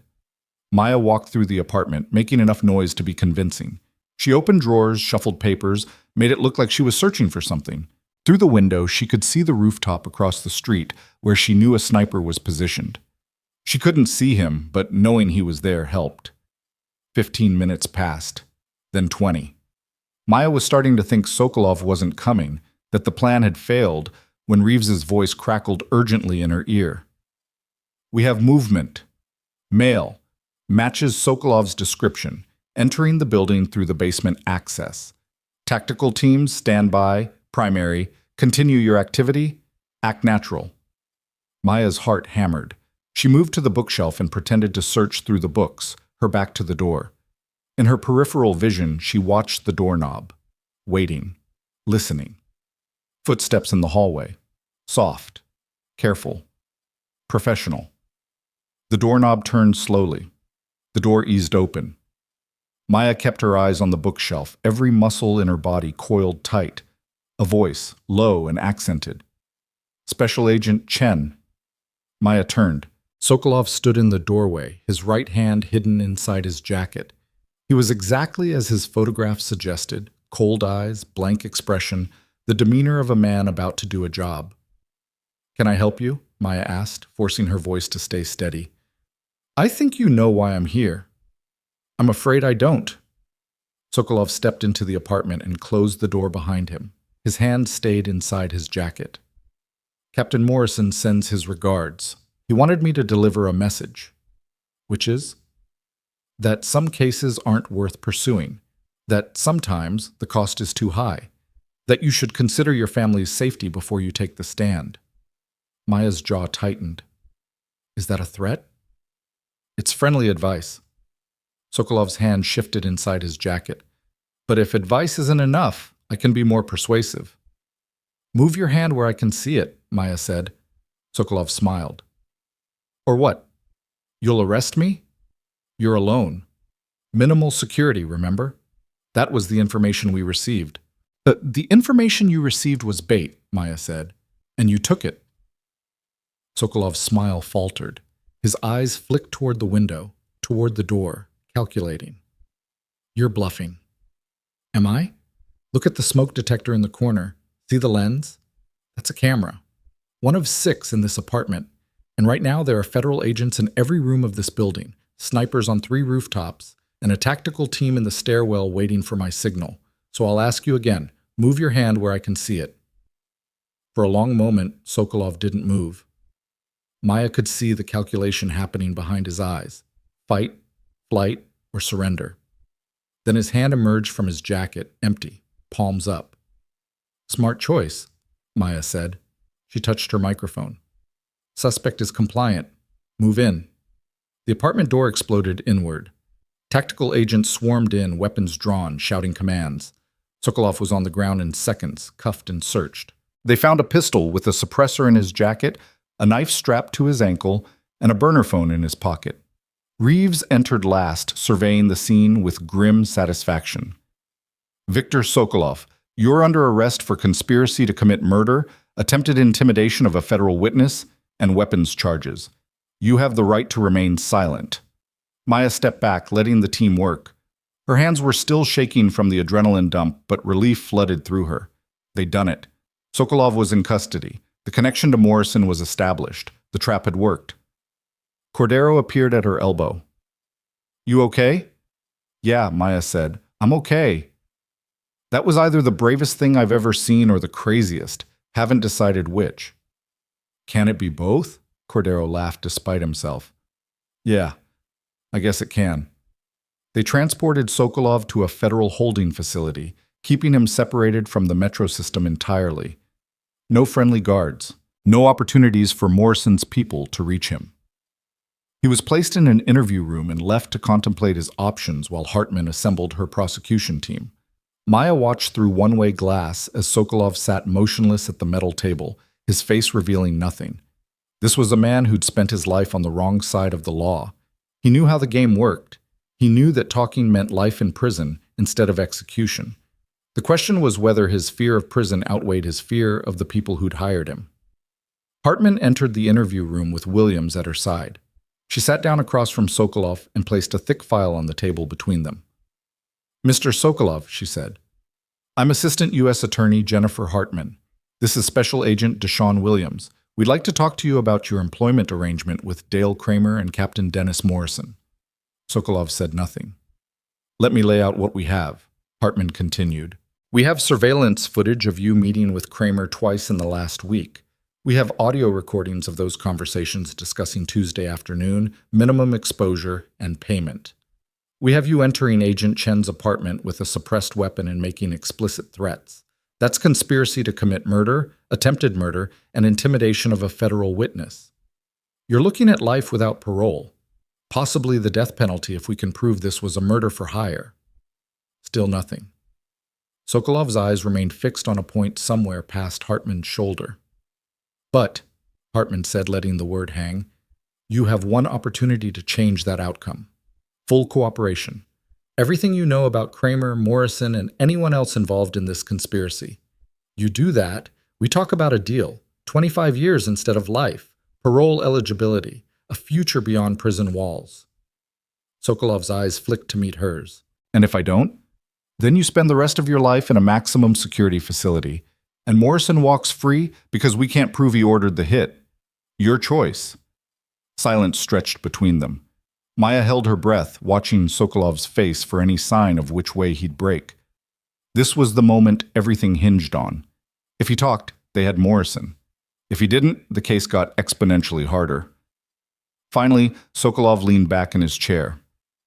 I want the deal in writing. Full immunity for all crimes except the ones you just mentioned, and witness protection after I testify. Hartman didn't let her relief show. Immunity's not on the table. Reduced sentence is, but witness protection can be arranged. 20 years, Sokolov countered, and I walk after 15 with good behavior.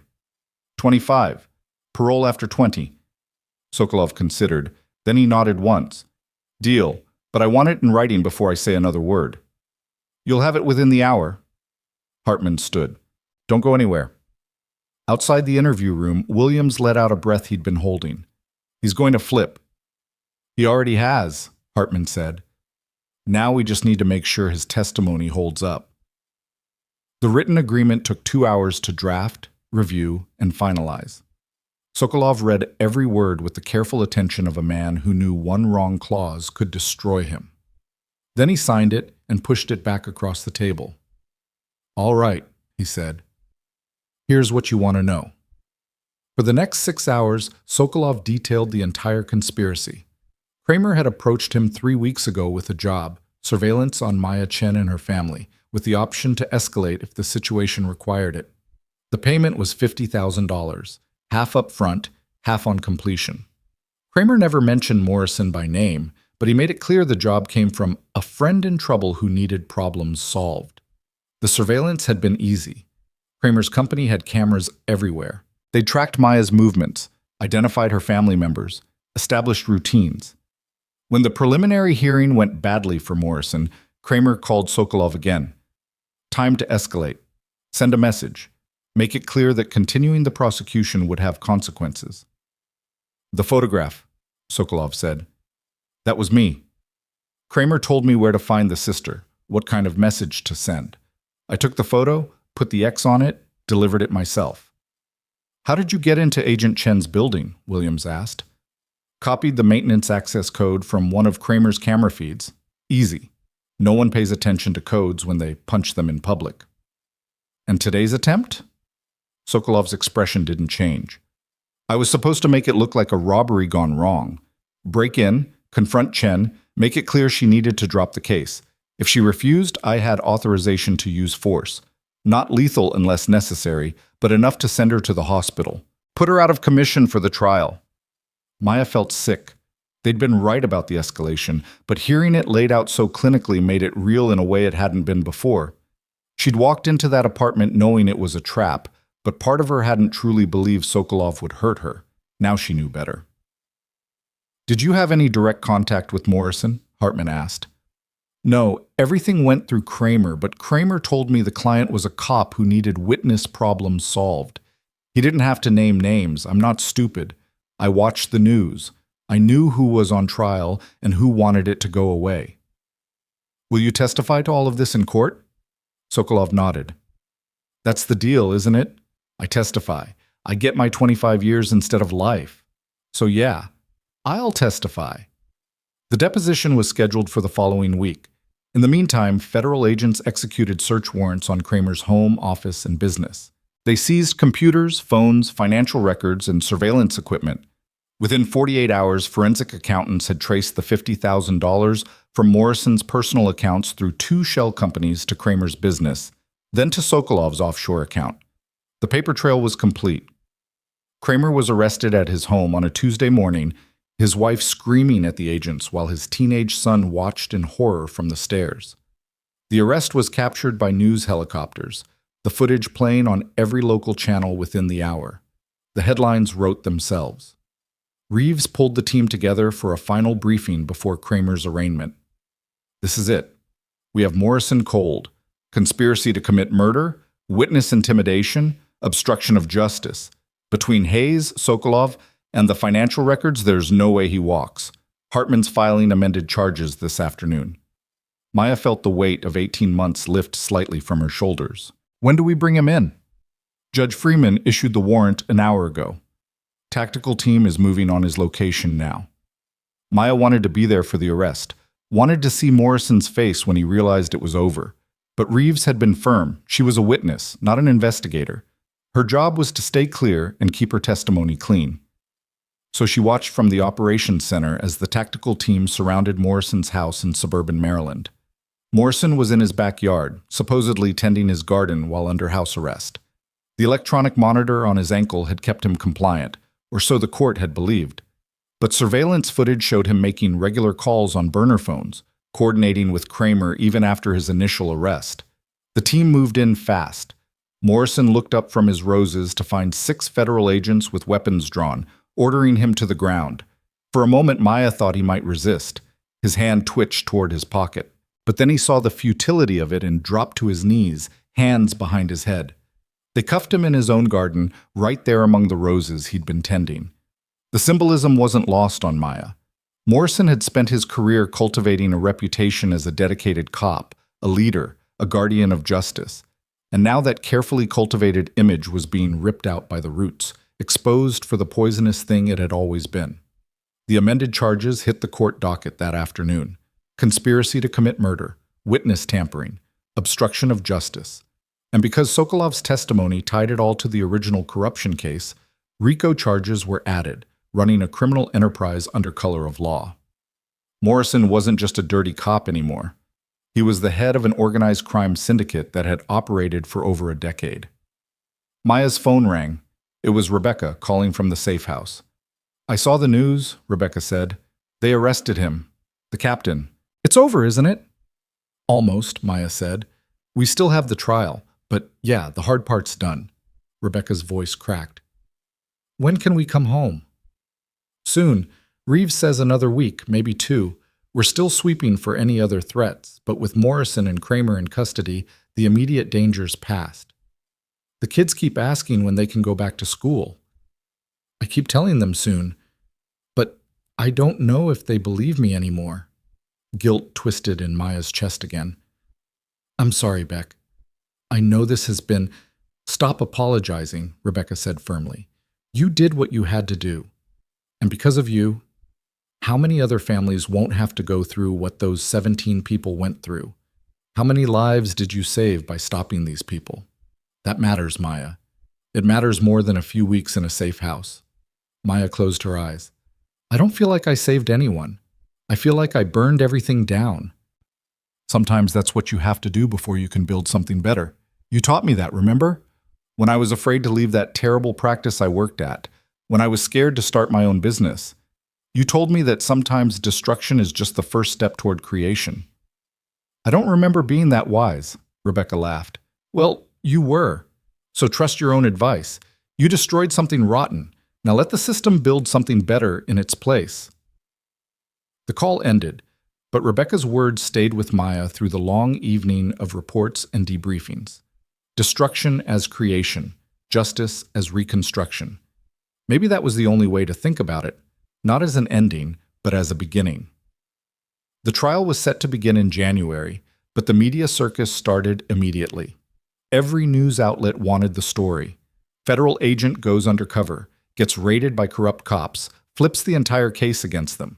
It had everything: drama, betrayal, redemption, justice. Reporters camped outside the courthouse. Legal analysts debated the finer points on cable news. Maya's name, despite bureau efforts to protect it, leaked within a week. She did one interview, carefully controlled, with a respected investigative journalist who'd been covering police corruption for 20 years. The interview aired on a Sunday night, and Maya watched it from Reeves's office with the team gathered around. The journalist asked good questions. Why did you become an FBI agent? What made you volunteer for this assignment? What went through your mind when they kicked in your door? Maya answered honestly. She talked about her father, an immigrant who taught her that America's promise only worked if people fought to make it real. She talked about witnessing police misconduct as a teenager, watching a friend get roughed up during a traffic stop for no reason other than the color of his skin. She talked about believing, still believing, that most cops were good people trying to do a hard job, but that the bad ones needed to be removed before they poisoned the whole system. And when the journalist asked if it was worth it, Maya didn't hesitate.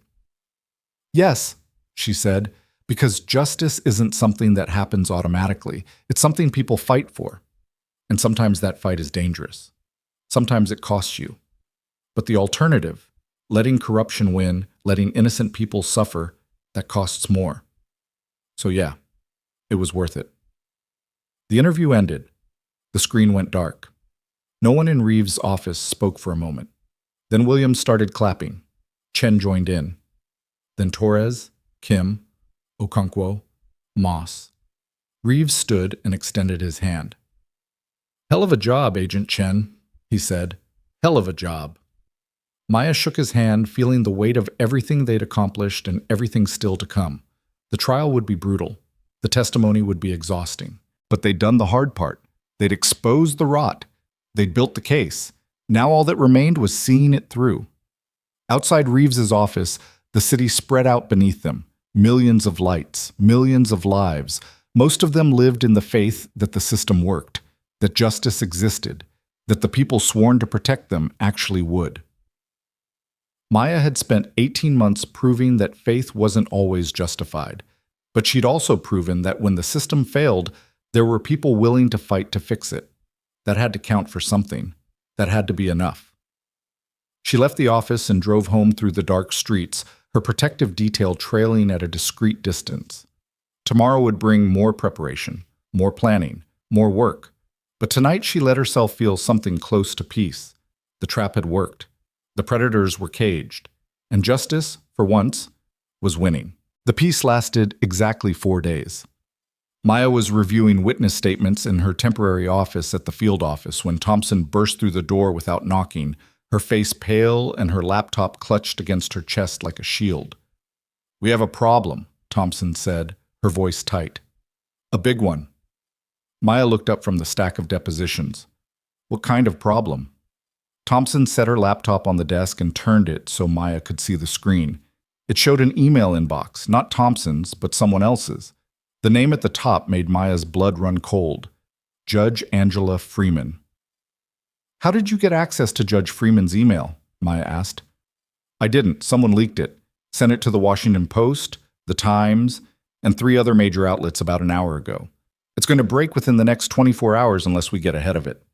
Maya scanned the emails on the screen.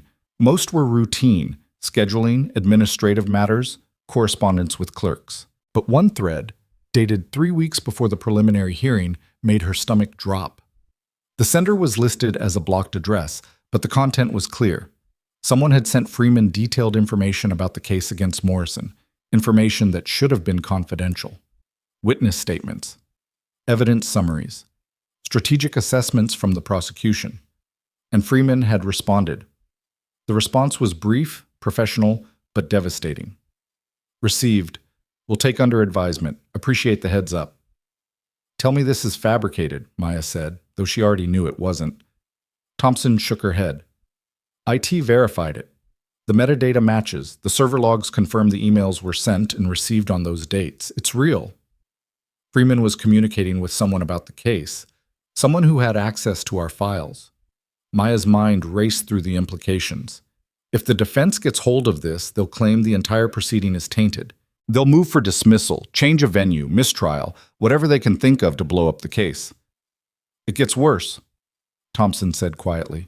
She pulled up another email, this one from 2 days ago. Freeman received another message.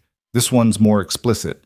It warns her that the prosecution is planning to introduce new evidence from Sokolov's testimony and suggests she might want to be skeptical of last-minute witnesses with deals. Maya read the email twice, hoping she'd misunderstood. She hadn't. Someone inside the investigation, or close enough to know what was happening, was feeding information to the judge. And Freeman, whether through corruption or simple poor judgment, had failed to report it. "Who else knows about this?" Maya asked. "Just you and me. The outlets that received the leak are sitting on it until they can verify and get comment. That gives us maybe 12 hours before this goes public. We need Reeves and Hartman, now." Within 30 minutes, the core team was assembled in a secure conference room. Hartman appeared via video link from the U.S. Attorney's Office, her expression grim as Thompson walked everyone through the emails. When Thompson finished, silence filled the room. Reeves rubbed his face with both hands. Williams swore softly. Kim, the legal expert, looked like she might be sick. "This is catastrophic," Hartman said finally. "If Freeman was receiving privileged information about the case, every decision she made is compromised. The preliminary hearing, the bail determinations, the trial date, all of it. The defense will argue she was biased from the start." "Was she biased?" Maya asked. "Or was she just stupid enough to acknowledge emails she should have reported immediately?" "Does it matter?" Hartman shot back. "The appearance of impropriety is enough to disqualify her. And once she's disqualified, we're looking at months of delay while a new judge is assigned and gets up to speed. Morrison's lawyers will use that time to file every motion imaginable. Witnesses will get cold feet. Evidence trails will grow stale. This could kill the entire case." Reeves leaned forward. "Who sent the emails? Can we trace them?" Thompson pulled up her analysis. "The sender used a VPN and a burner email account. Very sophisticated. Whoever did this knew how to cover their tracks. But I can tell you one thing, the information in those emails came from our files. Specific language matches our internal memos. Whoever sent this had direct access to the case documentation. A mole, Williams said. Someone on our team or in Hartman's office. The accusation hung in the air like poison gas. Maya looked around the table at the faces of people she'd worked with for 18 months. People she trusted. People who'd risked their careers and safety to build this case. The idea that one of them might be sabotaging it from within was almost too painful to contemplate. "We need to lock this down," Reeves said. "Full internal investigation. Everyone's emails, phone records, file access logs, everything gets reviewed. Thompson, your lead on the technical side. Williams, coordinate with OPR. I want to know who had access to those specific files and when." "What about Freeman?" Maya asked. "Do we report her ourselves or wait for the media to break it?" Hartman's jaw tightened. "We report her, immediately, to the Chief Judge of the District Court and to the Department of Justice's Office of Professional Responsibility. We control the narrative. We show we're taking this seriously and acting with integrity. If we wait and the media breaks it first, it looks like we're hiding something." "And the case," Maya pressed. "What happens to Morrison and the others while this plays out?" "They stay in custody. The charges stand. But the trial gets delayed, potentially by months. And yes, the defense will use this to their advantage. They'll paint Freeman's conduct as evidence of a broader conspiracy to railroad their clients. They'll argue the entire investigation was corrupt. We'll have to fight that narrative while simultaneously prosecuting the case." Maya felt the careful structure they'd built begin to crack. 18 months of work. Dozens of lives disrupted. Nguyen dead, her own family in protective custody. Sokolov risking his life to testify. All of it threatened by emails that should never have been sent and a judge who should have known better. "There's one more thing," Thompson said quietly. "I pulled the metadata on when Freeman accessed those emails. She read them, but she also forwarded the first one." Everyone's attention snapped to Thompson. "Forwarded to who?" Reeves demanded. Thompson's expression was pained. "The address is blocked, but the timing corresponds with a phone call Freeman made that same day. A call to Metro's police union headquarters. The implications detonated like a bomb. Freeman hadn't just received privileged information. She'd shared it with the very people whose members were under investigation. She's not just compromised, Maya said, the pieces falling into place. She's actively working against us. Someone got to her, Morrison or Kramer, or someone else in their network. They planted a judge on this case. Hartman's face was white. If that's true, if we can prove Freeman was actively coordinating with the defense, this isn't just judicial misconduct. This is conspiracy, obstruction of justice. She'd be looking at criminal charges. Good, Williams said flatly. She should be. She betrayed her oath. Reeves stood abruptly. Everyone stop. We're speculating beyond what we know. Right now we have emails that show questionable judgment. We have a forwarded message that could be innocent or could be criminal. We don't have proof of an active conspiracy. So here's what we do. Thompson, keep digging. Get me phone records, financial records, anything that shows contact between Freeman and anyone connected to Morrison. Hartman, file the complaint with the chief judge and DOJ. Maya, you sit tight. Williams, Kim, start reviewing every case Freeman has touched in the last 5 years. If she's dirty, there'll be a pattern. The team dispersed to their assignments, leaving Maya alone with Reeves in the conference room. Tell me honestly, Maya said, can this case survive? Reeves was quiet for a long moment. I don't know. We've got strong evidence, solid witnesses, and clear criminal conduct. But if the judge is compromised, if there's a mole in our ranks, if Morrison's network is deeper than we thought, he shook his head. This isn't just about winning a trial anymore. This is about whether the system can hold when people with power and resources decide to break it. That's not an answer. No, Reeves agreed, but it's the truth. The next 12 hours were chaos. Hartman filed formal complaints against Freeman with both the chief district judge and the DOJ. Thompson's team worked around the clock pulling records, tracking communications, building a timeline of Freeman's conduct. Williams interviewed every person who'd had access to the case files, looking for the leak. Maya was told to go home and wait. She hated it, the helplessness, the feeling that the case was slipping through their fingers while she sat on the sidelines. But Reeves was right. She was a witness, not an investigator. Her job was to stay clean. She made it to her apartment around midnight, her protective detail checking the space before letting her enter. The place felt empty despite the furniture and personal belongings. It wasn't home. It was just the place she slept between battles. Her phone rang. Unknown number. Maya almost ignored it, but something made her answer. Agent Chen? The voice was female, older, refined. This is Judge Angela Freeman. I believe we need to talk. Maya's heart hammered. She gestured frantically to Cordero, who was standing by the door. He pulled out his phone and started recording. Your Honor, I'm not sure this conversation is appropriate given the circumstances. I'm aware of the circumstances, Freeman said. I'm also aware that you filed a complaint against me and that my career is effectively over. But before this becomes an even larger disaster, I think you should hear my side of the story. Anything you say to me will be reported to my superiors and potentially used in any investigation or prosecution. I understand. I'm calling anyway because I need you to know something. I was stupid, Agent Chen. Phenomenally, catastrophically stupid. But I wasn't corrupt. Maya sank onto her couch. Cordero was on his own phone now, almost certainly alerting Reeves. Explain. Freeman took a shaky breath. 3 weeks before the preliminary hearing, I received an email from what I thought was a colleague in the judicial system, someone I'd worked with before. The email address looked legitimate. It was spoofed, I realize now, but at the time I had no reason to question it. The email contained what appeared to be public information about the case against Captain Morrison. Background, media coverage, general concerns about public interest. I acknowledged it without thinking. A courtesy response. Thanks for the heads up, essentially.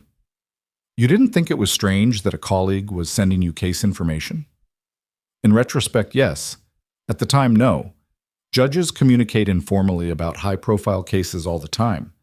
We discuss scheduling, media management, courtroom security. It's part of the job. But this person, whoever was impersonating my colleague, was more sophisticated than I realized. They followed up with more emails, each one containing slightly more detailed information, each one framed as helpful context. By the time I realized the information was privileged, I'd already responded to several messages. And the forwarded email to the police union?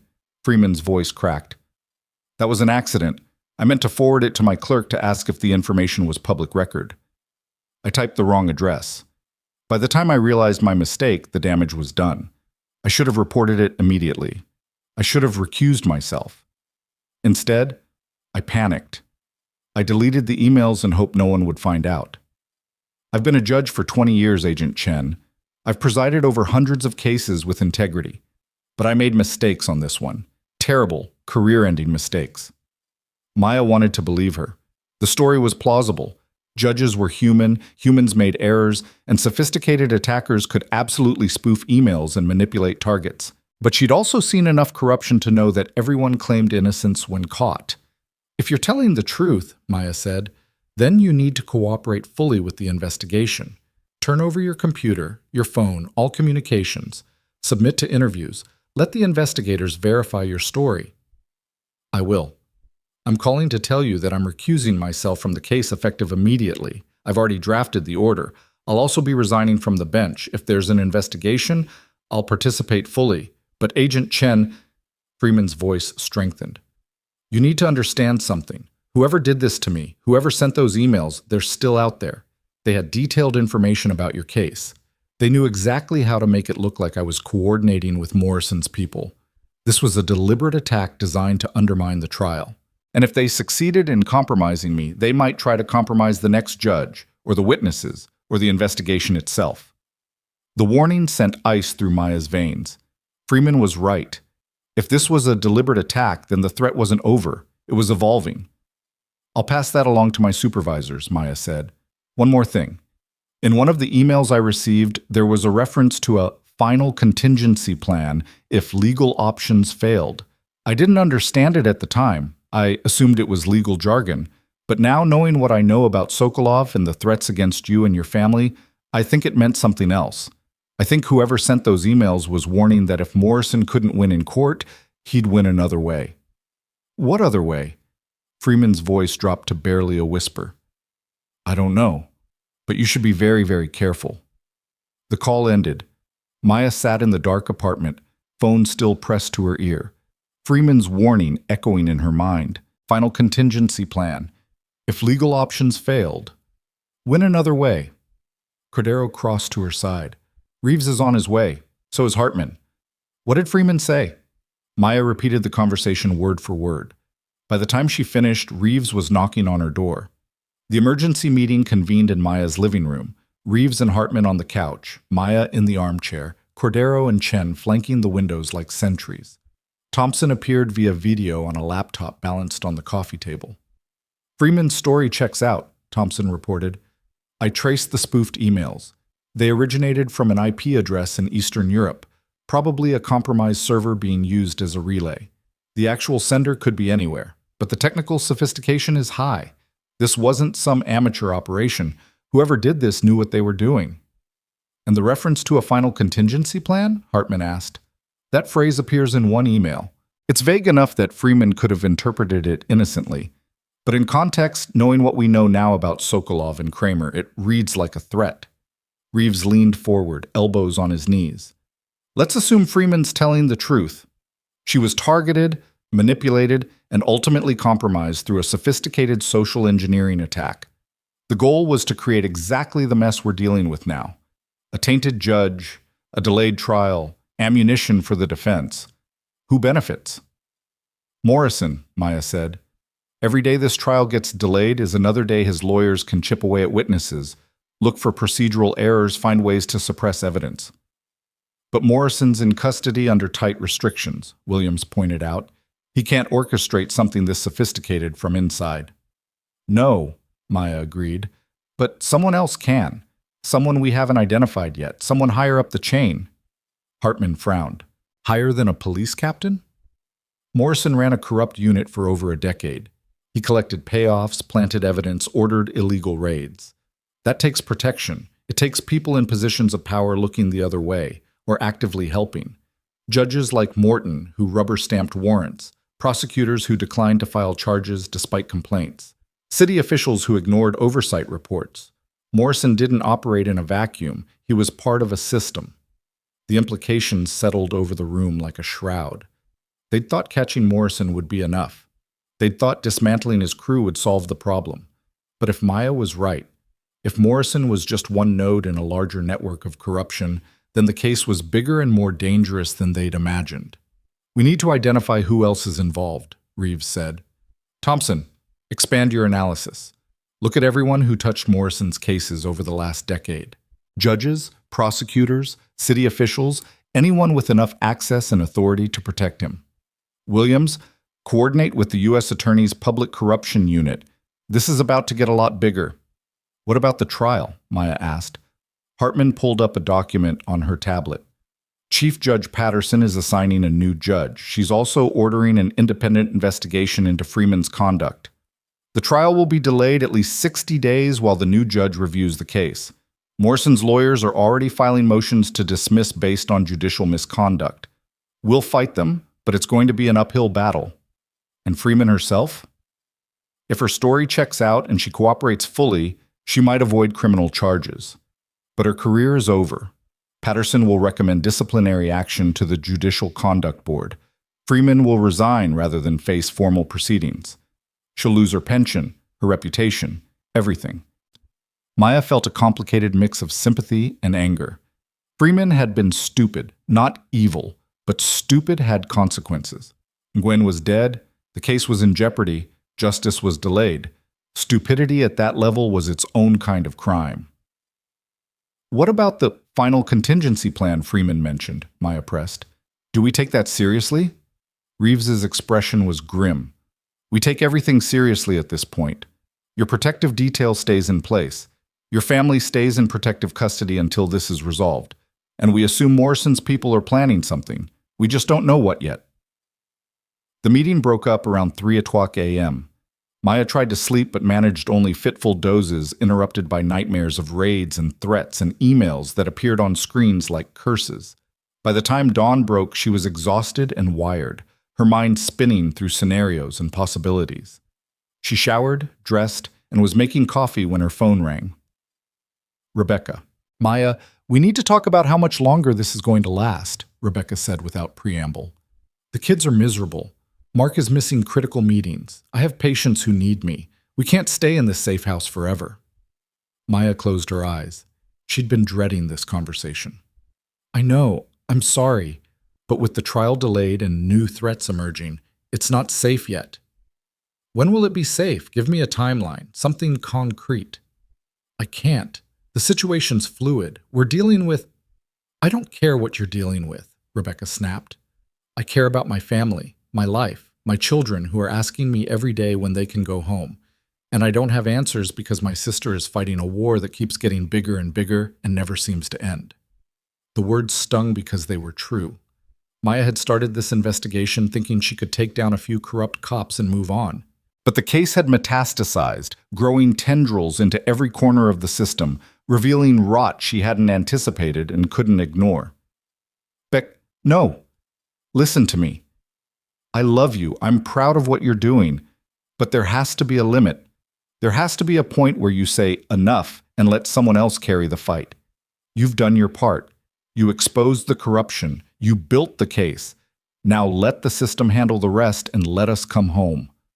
Maya wanted to agree, wanted to tell Rebecca that yes, she could step back, let others handle it, reclaim some semblance of normal life.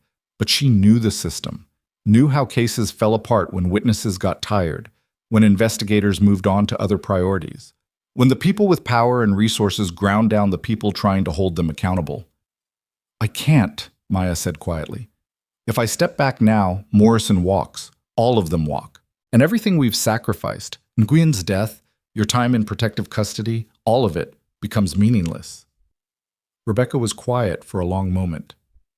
Then, I guess we're stuck. Because I can't keep doing this, Maya. I really can't.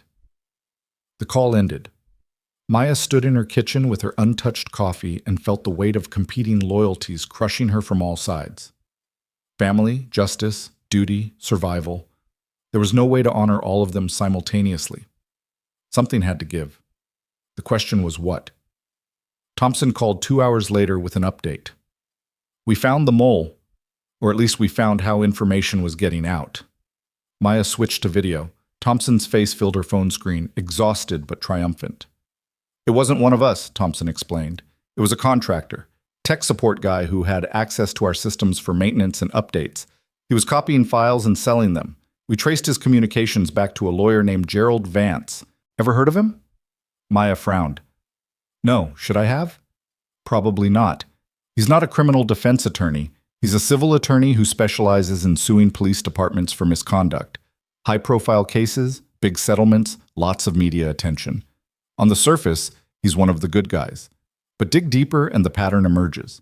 He takes cases against departments, pushes them hard in the media, then settles quickly for amounts that are large enough to make headlines but small enough that departments don't fight too hard. He gets his cut, the plaintiffs get paid, and nothing actually changes. You think he's connected to Morrison? I think he's connected to someone who's connected to Morrison. His cases created cover for the corruption. Every time someone filed a legitimate complaint against Morrison's unit, Vance would swoop in, take the case, generate publicity, then settle quietly. The victims got some money. The city paid the settlement. Morrison stayed in place. It was a pressure release valve. Made it look like the system was working while actually protecting the people who needed protecting. Maya felt sick. And now he's using stolen information from our case to what? Feed it to Morrison's lawyers? That's what it looks like. The contractor sold files to Vance. Vance used them to craft the emails that compromised Freeman. He's not just defending Morrison. He's actively sabotaging the prosecution. Can we prove it? We're building the case now. The contractor's cooperating in exchange for a plea deal. He's willing to testify about Vance's requests, what files were copied, what Vance did with them. Combined with the email forensics, we should have enough for charges. How does this affect our case? Thompson hesitated. It helps in the long run. Shows the defense was coordinating to undermine the trial. That actually strengthens our position. But in the short term, it means more delays while we investigate Vance and potentially add him as a defendant. This case just got even more complicated. Of course it did. Maya thanked Thompson and ended the call. She sat in her temporary office staring at the wall, feeling the case expand like a cancer, consuming everything in its path. Reeves appeared in her doorway. "You heard about Vance?" Maya nodded. "Hartman wants to meet. Strategy session. Decide whether to charge him now or wait until after Morrison's trial." "What do you think?" Reeves leaned against the doorframe. "I think this case is eating all of us alive. I think we're chasing shadows and fighting battles that grow faster than we can win them. I think Morrison and whoever's protecting him have resources and connections we're only beginning to understand. And I think if we're not careful, we're going to burn out before we see this through." "That's not an answer." "No," Reeves agreed, "but it's honest." The strategy session convened that afternoon. Hartman laid out the options: charge Vance immediately and deal with the defense's inevitable claims of prosecutorial overreach, or wait until after Morrison's trial and risk Vance destroying evidence or fleeing. Neither option was good. Both carried risks. Maya listened to the debate rage around her. Legal precedents, strategic considerations, risk assessments. Everyone had opinions. No one had certainty. Finally, she spoke. "Charge him now." The room fell silent. Hartman raised an eyebrow. "Explain." "Because waiting sends the wrong message. It says we're afraid of complicating the case, afraid of their lawyers, afraid of fighting on multiple fronts. But the truth is, this case was always complicated. Morrison didn't operate alone. He had help from judges, lawyers, contractors, who knows who else. If we're serious about dismantling this network, we can't just go after the cops who kicked in doors. We have to go after everyone who made it possible. That includes Vance. That includes anyone else we find. We charge them all, and we let a jury decide." Hartman studied her. "That's the idealistic answer. What's the practical answer?"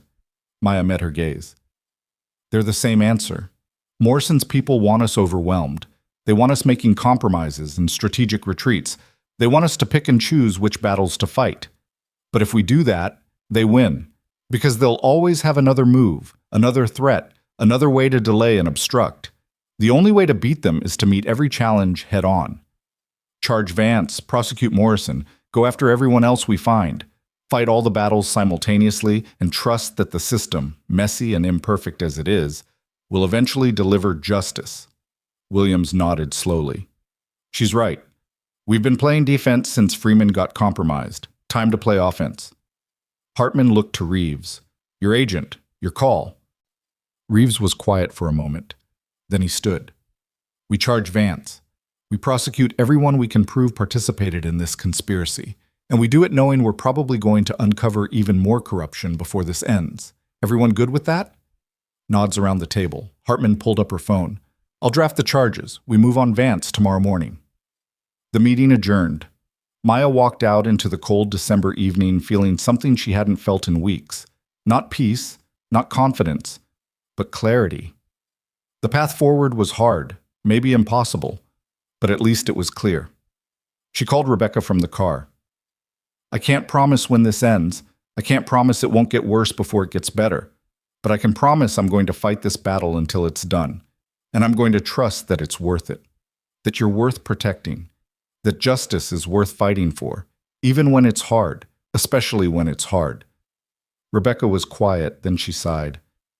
"I know. I'm sorry I snapped at you earlier. The kids just... Don't apologize. You're right to be frustrated. This is bigger than I thought it would be. But we're going to get through it. All of us." "Promise?"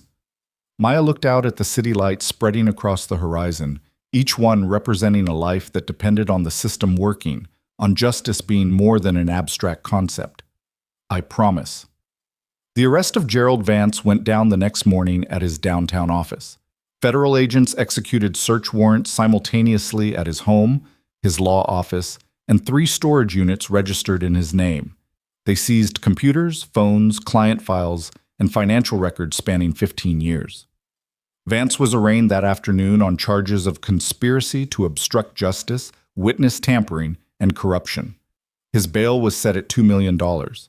His law license was suspended pending disciplinary proceedings. And as he was led out of the courthouse in handcuffs, his eyes found Maya standing among the federal agents. "This isn't over," he said, loud enough for the cameras to catch. "You think you're winning? You have no idea how deep this goes. No idea who you're really fighting. Maya stared back, unflinching. Then I guess we'll find out together. The cameras caught that too. By evening, it was playing on every news channel in the city. The FBI agent who'd been raided in her own home, now standing outside a courthouse, promising to fight corruption wherever it led. The story was growing. The case was expanding. The battle was far from over. But for the first time since that door exploded inward at 2 a.m., Maya felt like maybe, just maybe, they were finally fighting back on their terms. The terms shifted 3 days after Vance's arrest, when Thompson discovered the final piece of the puzzle buried in his seized files. Maya was in the operations center reviewing testimony preparation when Thompson came running, her laptop clutched against her chest and her face flushed with adrenaline. Williams and Kim looked up from their desks as Thompson skidded to a stop beside Maya's workstation. "You need to see this right now," Thompson said, already pulling up files on her screen. Vance kept everything, every communication, every payment, every piece of the conspiracy documented like he was planning to write a book. Maya leaned in. The screen showed a spreadsheet with columns for dates, amounts, and names. Lots of names. Some she recognized from the investigation: Morrison, Kramer, Holloway. Others were new, and those made her blood run cold. Judge Clarence Morton, Deputy Chief Richard Salazar, City Councilman Marcus Webb. 3 assistant prosecutors from the U.S., Attorney's Office, 2 investigators from Internal Affairs, a deputy mayor.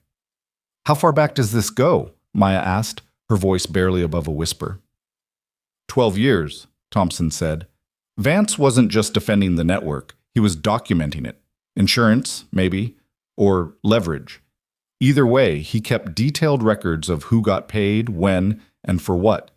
Payoffs to judges for favorable rulings, payments to prosecutors to drop cases or lose evidence, money to internal affairs investigators to bury complaints. "It's all here." Williams came over to look. He let out a low whistle. "This is RICO on steroids. We're not talking about a few corrupt cops anymore. This is systemic corruption reaching into every level of city government and law enforcement." Maya felt the weight of it pressing down on her shoulders. They'd started with Morrison and his crew. Now they were looking at dozens of public officials, spanning multiple agencies and branches of government. The case that had begun with a 2 a.m. raid on her apartment had become something much larger and more dangerous than she'd ever imagined. "We need Reeves and Hartman," Maya said. "Right now." Reeves's face went pale when he saw the spreadsheet. Hartman, joining via video, looked like she'd stopped breathing. For a long moment, no one spoke. Finally, Reeves broke the silence. "We can't sit on this. If this leaks before we move, half these people will destroy evidence and lawyer up.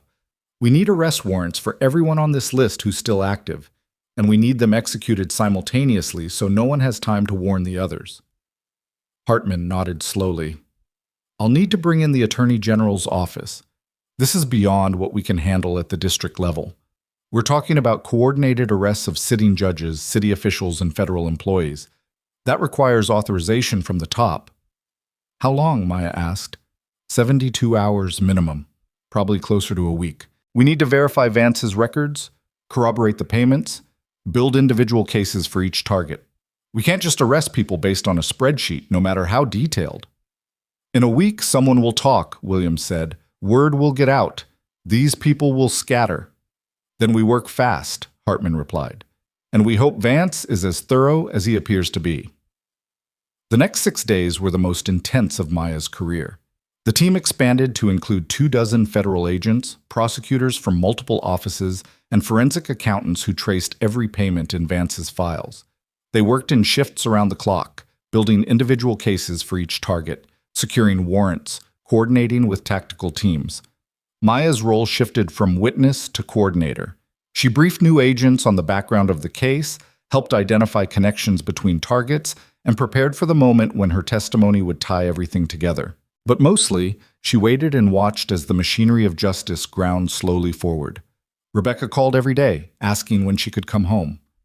Maya's answers grew increasingly vague. Soon became, "I'm not sure," became, "I need you to trust me." The strain in Rebecca's voice grew with each conversation until finally, Rebecca stopped calling altogether. That silence hurt more than the arguments had. On the sixth day, Hartman gave the order. We move tomorrow at dawn. 63 targets, executed simultaneously across the city. Everyone not directly involved in arrests is on standby for processing and interviews. This is it. Maya didn't sleep that night. She sat in her apartment with Cordero and Chen, watching the clock tick toward 5 o'clock a.m., when the teams would deploy. Somewhere across the city, Morrison sat in his cell, unaware that his entire network was about to collapse. Somewhere, judges and prosecutors and city officials slept in their comfortable homes, believing they were safe, believing their power would protect them. By sunrise, they'd all know differently. The first arrest happened at 5:03 a.m. Judge Clarence Morton, the same judge who'd rubber-stamped the warrant for Maya's apartment, was taken into custody at his suburban home. The team reported he'd tried to destroy his personal computer before agents could secure it. They'd stopped him, but not before he deleted several files. It didn't matter. Vance's records provided everything they needed. By 5:30, 20 arrests had been executed. By 6 o'clock, 40. Reports flooded into the operations center. Some targets came quietly. Others resisted. One tried to flee and was caught 3 blocks from his house.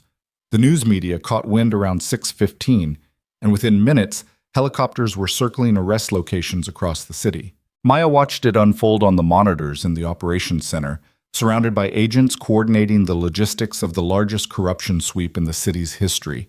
It felt surreal, like watching dominoes fall in slow motion. Each arrest represented years of corruption, countless victims, a system that had failed. And now, finally, accountability was arriving. Reeves appeared at her side, his tie loose and his eyes red from lack of sleep. Deputy Chief Salazar just flipped. He's offering to cooperate in exchange for a deal. Says he can provide testimony about the entire command structure, including people not on Vance's list. Do we need him? Maya asked. Probably not, but his cooperation could speed things up, and he might know things Vance didn't document. Then we take the deal, but no free passes. He testifies to everything, and he still does time. Reeves nodded. Hartman's thinking the same thing. She's drafting terms now. By noon, all 63 targets were in custody. The city was in chaos. News coverage was wall-to-wall, every channel running special reports about the massive corruption investigation. Legal experts debated the implications. Community activists called it a day of reckoning. Police union representatives claimed it was a witch hunt. Politicians who'd worked with the arrested officials scrambled to distance themselves. And in the middle of it all, Maya gave her first full press conference. Hartman had wanted her to stay silent, to let the prosecutors handle media relations, but Maya had insisted. This case had started with her, in her apartment, at 2 o'clock a.m. The people deserved to hear from her directly. She stood behind a podium in the federal building, flanked by Reeves and Hartman, with cameras from every major outlet pointed at her face. She wore her FBI jacket, the same one that had hung on the wall when Holloway raided her apartment, the same one she'd shown him to prove who she was. My name is Special Agent Maya Chen, she began, her voice steady despite her nerves. 18 months ago, I moved into an apartment in Logan Circle as part of an undercover investigation into police corruption. On the morning of September 23rd, 3 Metro police officers executed an illegal raid on that apartment. They planted evidence. They arrested me on false charges, and they thought they could get away with it because they'd gotten away with it before, dozens of times before. She paused, letting the weight of that sink in. But they were wrong, because that apartment was equipped with surveillance equipment that recorded everything, and that arrest became the catalyst for the investigation you're seeing unfold today. What started as a case against 3 corrupt officers has revealed systemic corruption touching every level of law enforcement and city government. 63 individuals were arrested this morning. More arrests are likely as the investigation continues. And I want to be absolutely clear about something. Maya leaned forward, her eyes finding the cameras. This is not a witch hunt. This is not political. This is justice. Long overdue justice for every person who was falsely arrested, every family that was destroyed by planted evidence, every community that suffered because the people sworn to protect them chose corruption instead. We will prosecute these cases vigorously. We will hold every guilty person accountable. and we will work to rebuild trust between law enforcement and the communities we serve. Questions erupted from the reporters. Maya took them one by one, deflecting the ones that touched on ongoing legal proceedings, answering the ones that spoke to the broader mission. Hartman eventually stepped in to end the conference, but not before Maya delivered one final statement. To anyone watching who was victimized by this network, who was falsely arrested, who had their lives disrupted, who lost faith in the system, I want you to know that we see you. Your cases are being reviewed. Wrongful convictions will be overturned. And while we can't give you back the time you lost or undo the trauma you experienced, we can give you justice. That's what this investigation is about. That's what we're fighting for, and we won't stop until it's done. The press conference ended. Maya walked off the stage to find Rebecca waiting in the hallway, her eyes red from crying. "Beck?" Maya's voice cracked. "What are you doing here? You're supposed to be in protective custody." "Reeves cleared us to come home," Rebecca said. "With all the arrests this morning, the threat level dropped significantly. We're free to go." She stepped forward and pulled Maya into a fierce embrace. "I watched the press conference. I'm so proud of you. And I'm sorry I gave you such a hard time. You were right to keep fighting." Maya hugged her sister tightly, feeling weeks of tension finally release. "You had every right to be frustrated. I put you and your family through hell." "No," Rebecca said firmly. "Morrison and his people did that. You just refused to let them get away with it. There's a difference." They stood in the hallway for a long moment, two sisters who'd been through a crucible and come out the other side still standing. Finally, Rebecca pulled back and wiped her eyes. "Come to dinner tonight. Mark and the kids want to see you. We want to celebrate." Maya started to decline. There was still so much work to do, so many cases to prepare, but Rebecca cut her off. "The work will still be there tomorrow. Tonight, you're going to eat a home-cooked meal with people who love you, and remember that you're more than just an FBI agent. You're my sister, and you deserve one evening of peace." Maya found herself nodding. "Okay, dinner, but I can't stay late. I'll take what I can get." The trial began 3 months later in a federal courthouse that had been transformed into a fortress. Security checkpoints, armed guards, metal detectors at every entrance. The cases had been consolidated: Morrison, Holloway, Pacheco, Hayes, Kramer, Vance, Morton, Salazar, and 15 others charged together in a massive RICO prosecution. The rest of the defendants would be tried separately, but these were the core conspirators, and Hartman wanted them tried together. Maya sat in the witness room on the morning of opening statements, reviewing her testimony notes for the 100th time. Her hands were steady now. The nervous energy that had plagued her during the investigation had been replaced by calm determination. She knew her role, she knew what was at stake, and she was ready. Reeves appeared in the doorway. "They're about to start. You'll be called this afternoon, probably around 2:00. How are you feeling?" "Good. Focused." "The defense is going to come at you hard. They'll try to paint you as a rogue agent, the investigation as entrapment, your testimony as biased. Don't let them rattle you." Maya smiled. "I've been preparing for this for 18 months. I'm not worried." And she wasn't. She'd faced down corrupt cops in her own apartment. She'd survived threats against her family. She'd watched a judge get compromised and a witness get killed. Facing hostile defense attorneys in a controlled courtroom setting seemed almost easy by comparison. The courtroom was packed when Maya finally took the stand. She'd watched Hartman's opening statement on the monitor in the witness room, a masterful presentation that laid out the entire conspiracy, from Morrison's initial corruption to the network that enabled it. Now it was Maya's turn to make it personal. Hartman approached the witness stand with a warm smile. "Please state your name for the record." "Special Agent Maya Chen, Federal Bureau of Investigation." "And how long have you been with the FBI?" 6 years. "Can you tell the jury about your assignment to investigate police corruption in the Metropolitan Police Department's 3rd District?" Maya took a breath and began. She told them about volunteering for the undercover assignment, about moving into the apartment in Logan Circle, about 18 months of documenting complaints and building a case. She described the night of the raid in careful detail, the door exploding inward, Holloway's threats, Hayes planting the evidence, her own arrest and transport to the station. The jury hung on every word. Some looked horrified. Others looked angry. All of them looked engaged. Hartman displayed the body cam footage on the courtroom monitors. The jury watched Hayes plant the baggie in Maya's kitchen, watched Holloway dismiss Maya's identification as a federal agent, watched them drag her out in handcuffs while she recited violations into the hidden camera. "What was going through your mind during this?" Hartman asked. "Two things," Maya said. "First, fear. These were armed police officers in my home, and I didn't know if they'd been sent to arrest me or to silence me permanently. But second, and more importantly, determination. Because I knew that everything they were doing was being recorded, every violation, every planted piece of evidence, every threat, and I knew that those recordings would eventually bring them to justice." "Did you resist arrest?" "No. I complied with every order, even though the arrest was illegal, because resisting would have given them justification for violence. My job wasn't to fight them physically, it was to document their crimes and ensure they faced legal consequences." And did they face those consequences?" Maya looked directly at the defense table where Morrison sat beside his attorney. "They're facing them now." The cross-examination began after lunch.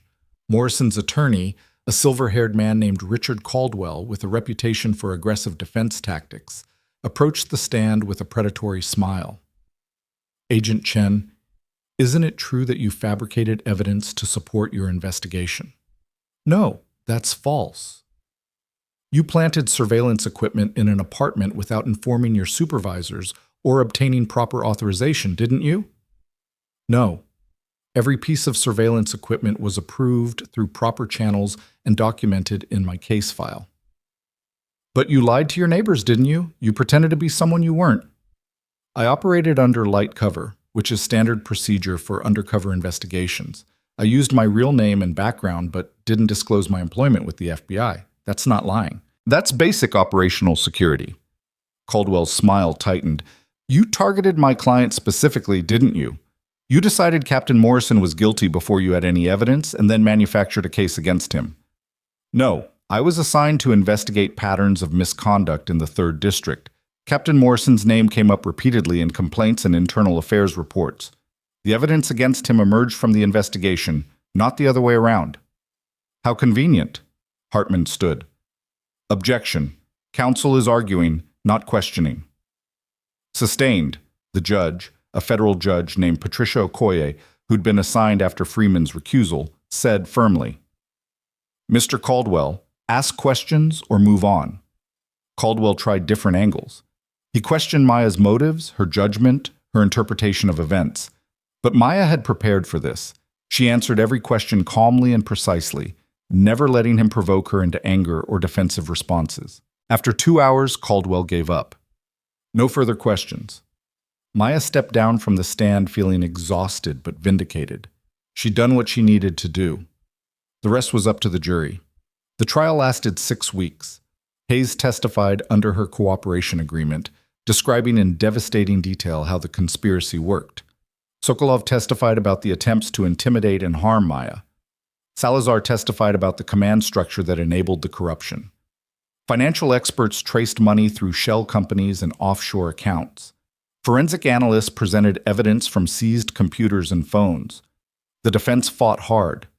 They argued entrapment, selective prosecution, and prosecutorial misconduct. They called character witnesses who swore Morrison was a dedicated officer who'd been framed by overzealous federal agents. They tried to suppress evidence and discredit witnesses. But the evidence was overwhelming.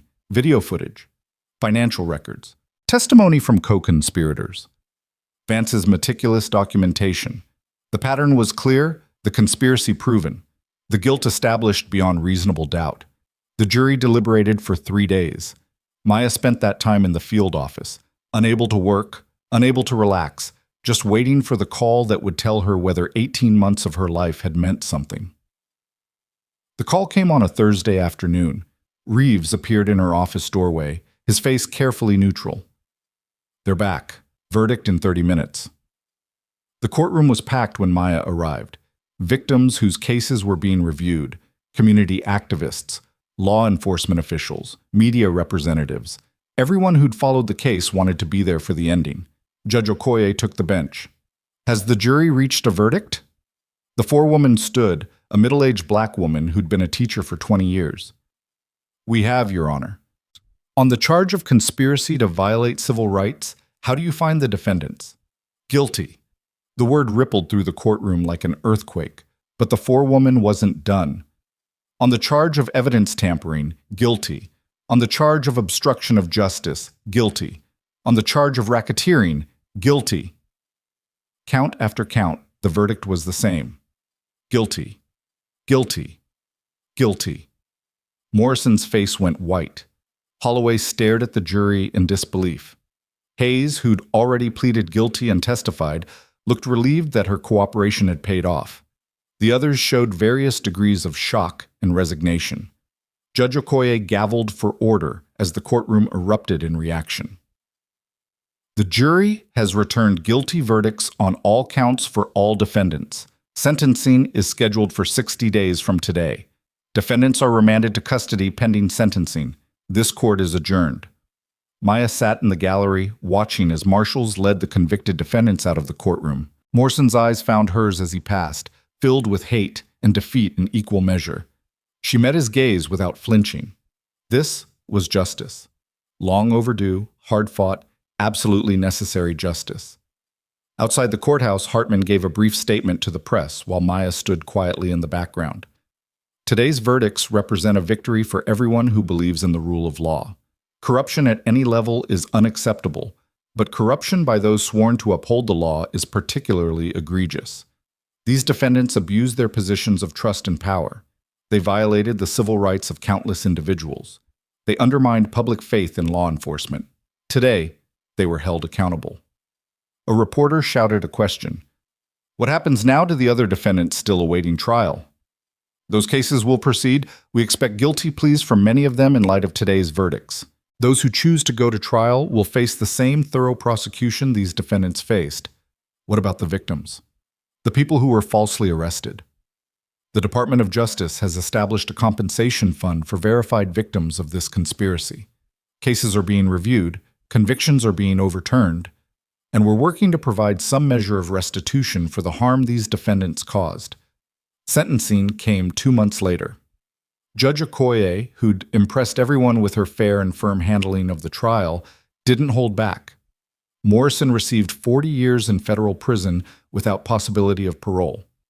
Holloway got 35 years. Pacheco, 28. Judge Morton, 25. Kramer, 30. Vance, 15 years plus permanent disbarment. Hayes, who'd cooperated fully, received 8 years, more than her original deal because additional charges had been filed based on her testimony revealing other crimes. But 8 years was still significantly less than the life sentence she'd faced. The other defendants received sentences ranging from 5 to 25 years, depending on their level of involvement and cooperation. Maya attended every sentencing hearing. She listened as defendants made statements, some apologetic, some defiant, some simply resigned. She watched victims give impact statements, describing how false arrests had destroyed their lives, cost them jobs, damaged relationships, traumatized children. She saw the human cost of the corruption laid bare. When Morrison's turn came, he stood before Judge Okoye with his shoulders back and his jaw set. I dedicated 28 years to protecting this city. I made mistakes, yes, but I never forgot who I was serving. The jury may have found me guilty, but history will show I was a cop doing a hard job in impossible circumstances. Judge Okoye looked at him with undisguised contempt. Mr. Morrison, you weren't a cop doing a hard job. You were a criminal with a badge. You ran a protection racket. You planted evidence on innocent people. You ordered violence against those who threatened to expose you. And when you were caught, you tried to have a federal agent killed. You don't deserve the uniform you wore. You deserve every day of the 40 years I'm about to impose. And I hope you spend those years thinking about the lives you destroyed and the trust you betrayed. She brought down her gavel. Morrison was led away. Maya watched him go and felt no triumph, no satisfaction, just a quiet sense that a long, painful chapter was finally closing. The reforms came next. The Metropolitan Police Department underwent a complete restructuring under federal oversight. New leadership was brought in from outside.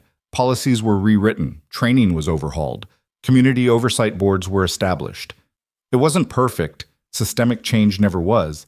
But it was a start. Maya was offered a promotion and a new assignment. She turned it down.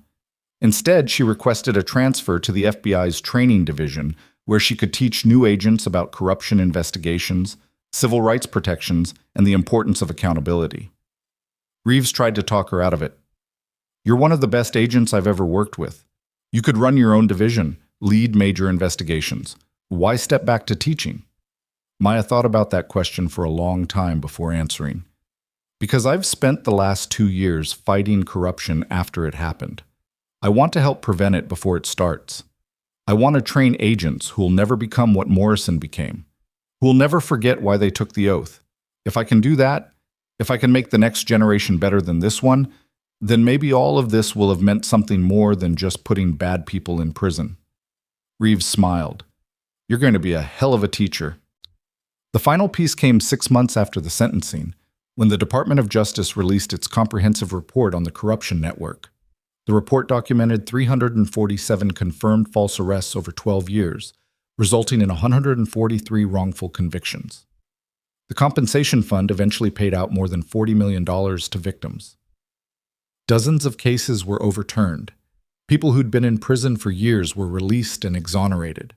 Maya attended one of these releases, standing in the crowd as a man named Marcus Johnson walked out of prison after serving 6 years for a drug charge that had been entirely fabricated. His family surrounded him, crying and laughing and hugging him. And when a reporter asked him how he felt, he said something that Maya would never forget. "I feel like maybe the system can work after all. It took too long, and I lost years I can't get back. But they caught the people who did this. They held them accountable. They admitted what happened, and they're trying to make it right. That's more than I ever thought I'd see." Maya stood at the edge of that celebration and thought about everything that had led to this moment. The raid on her apartment, Gwen's death, her family in protective custody, the threats and the fear and the endless work.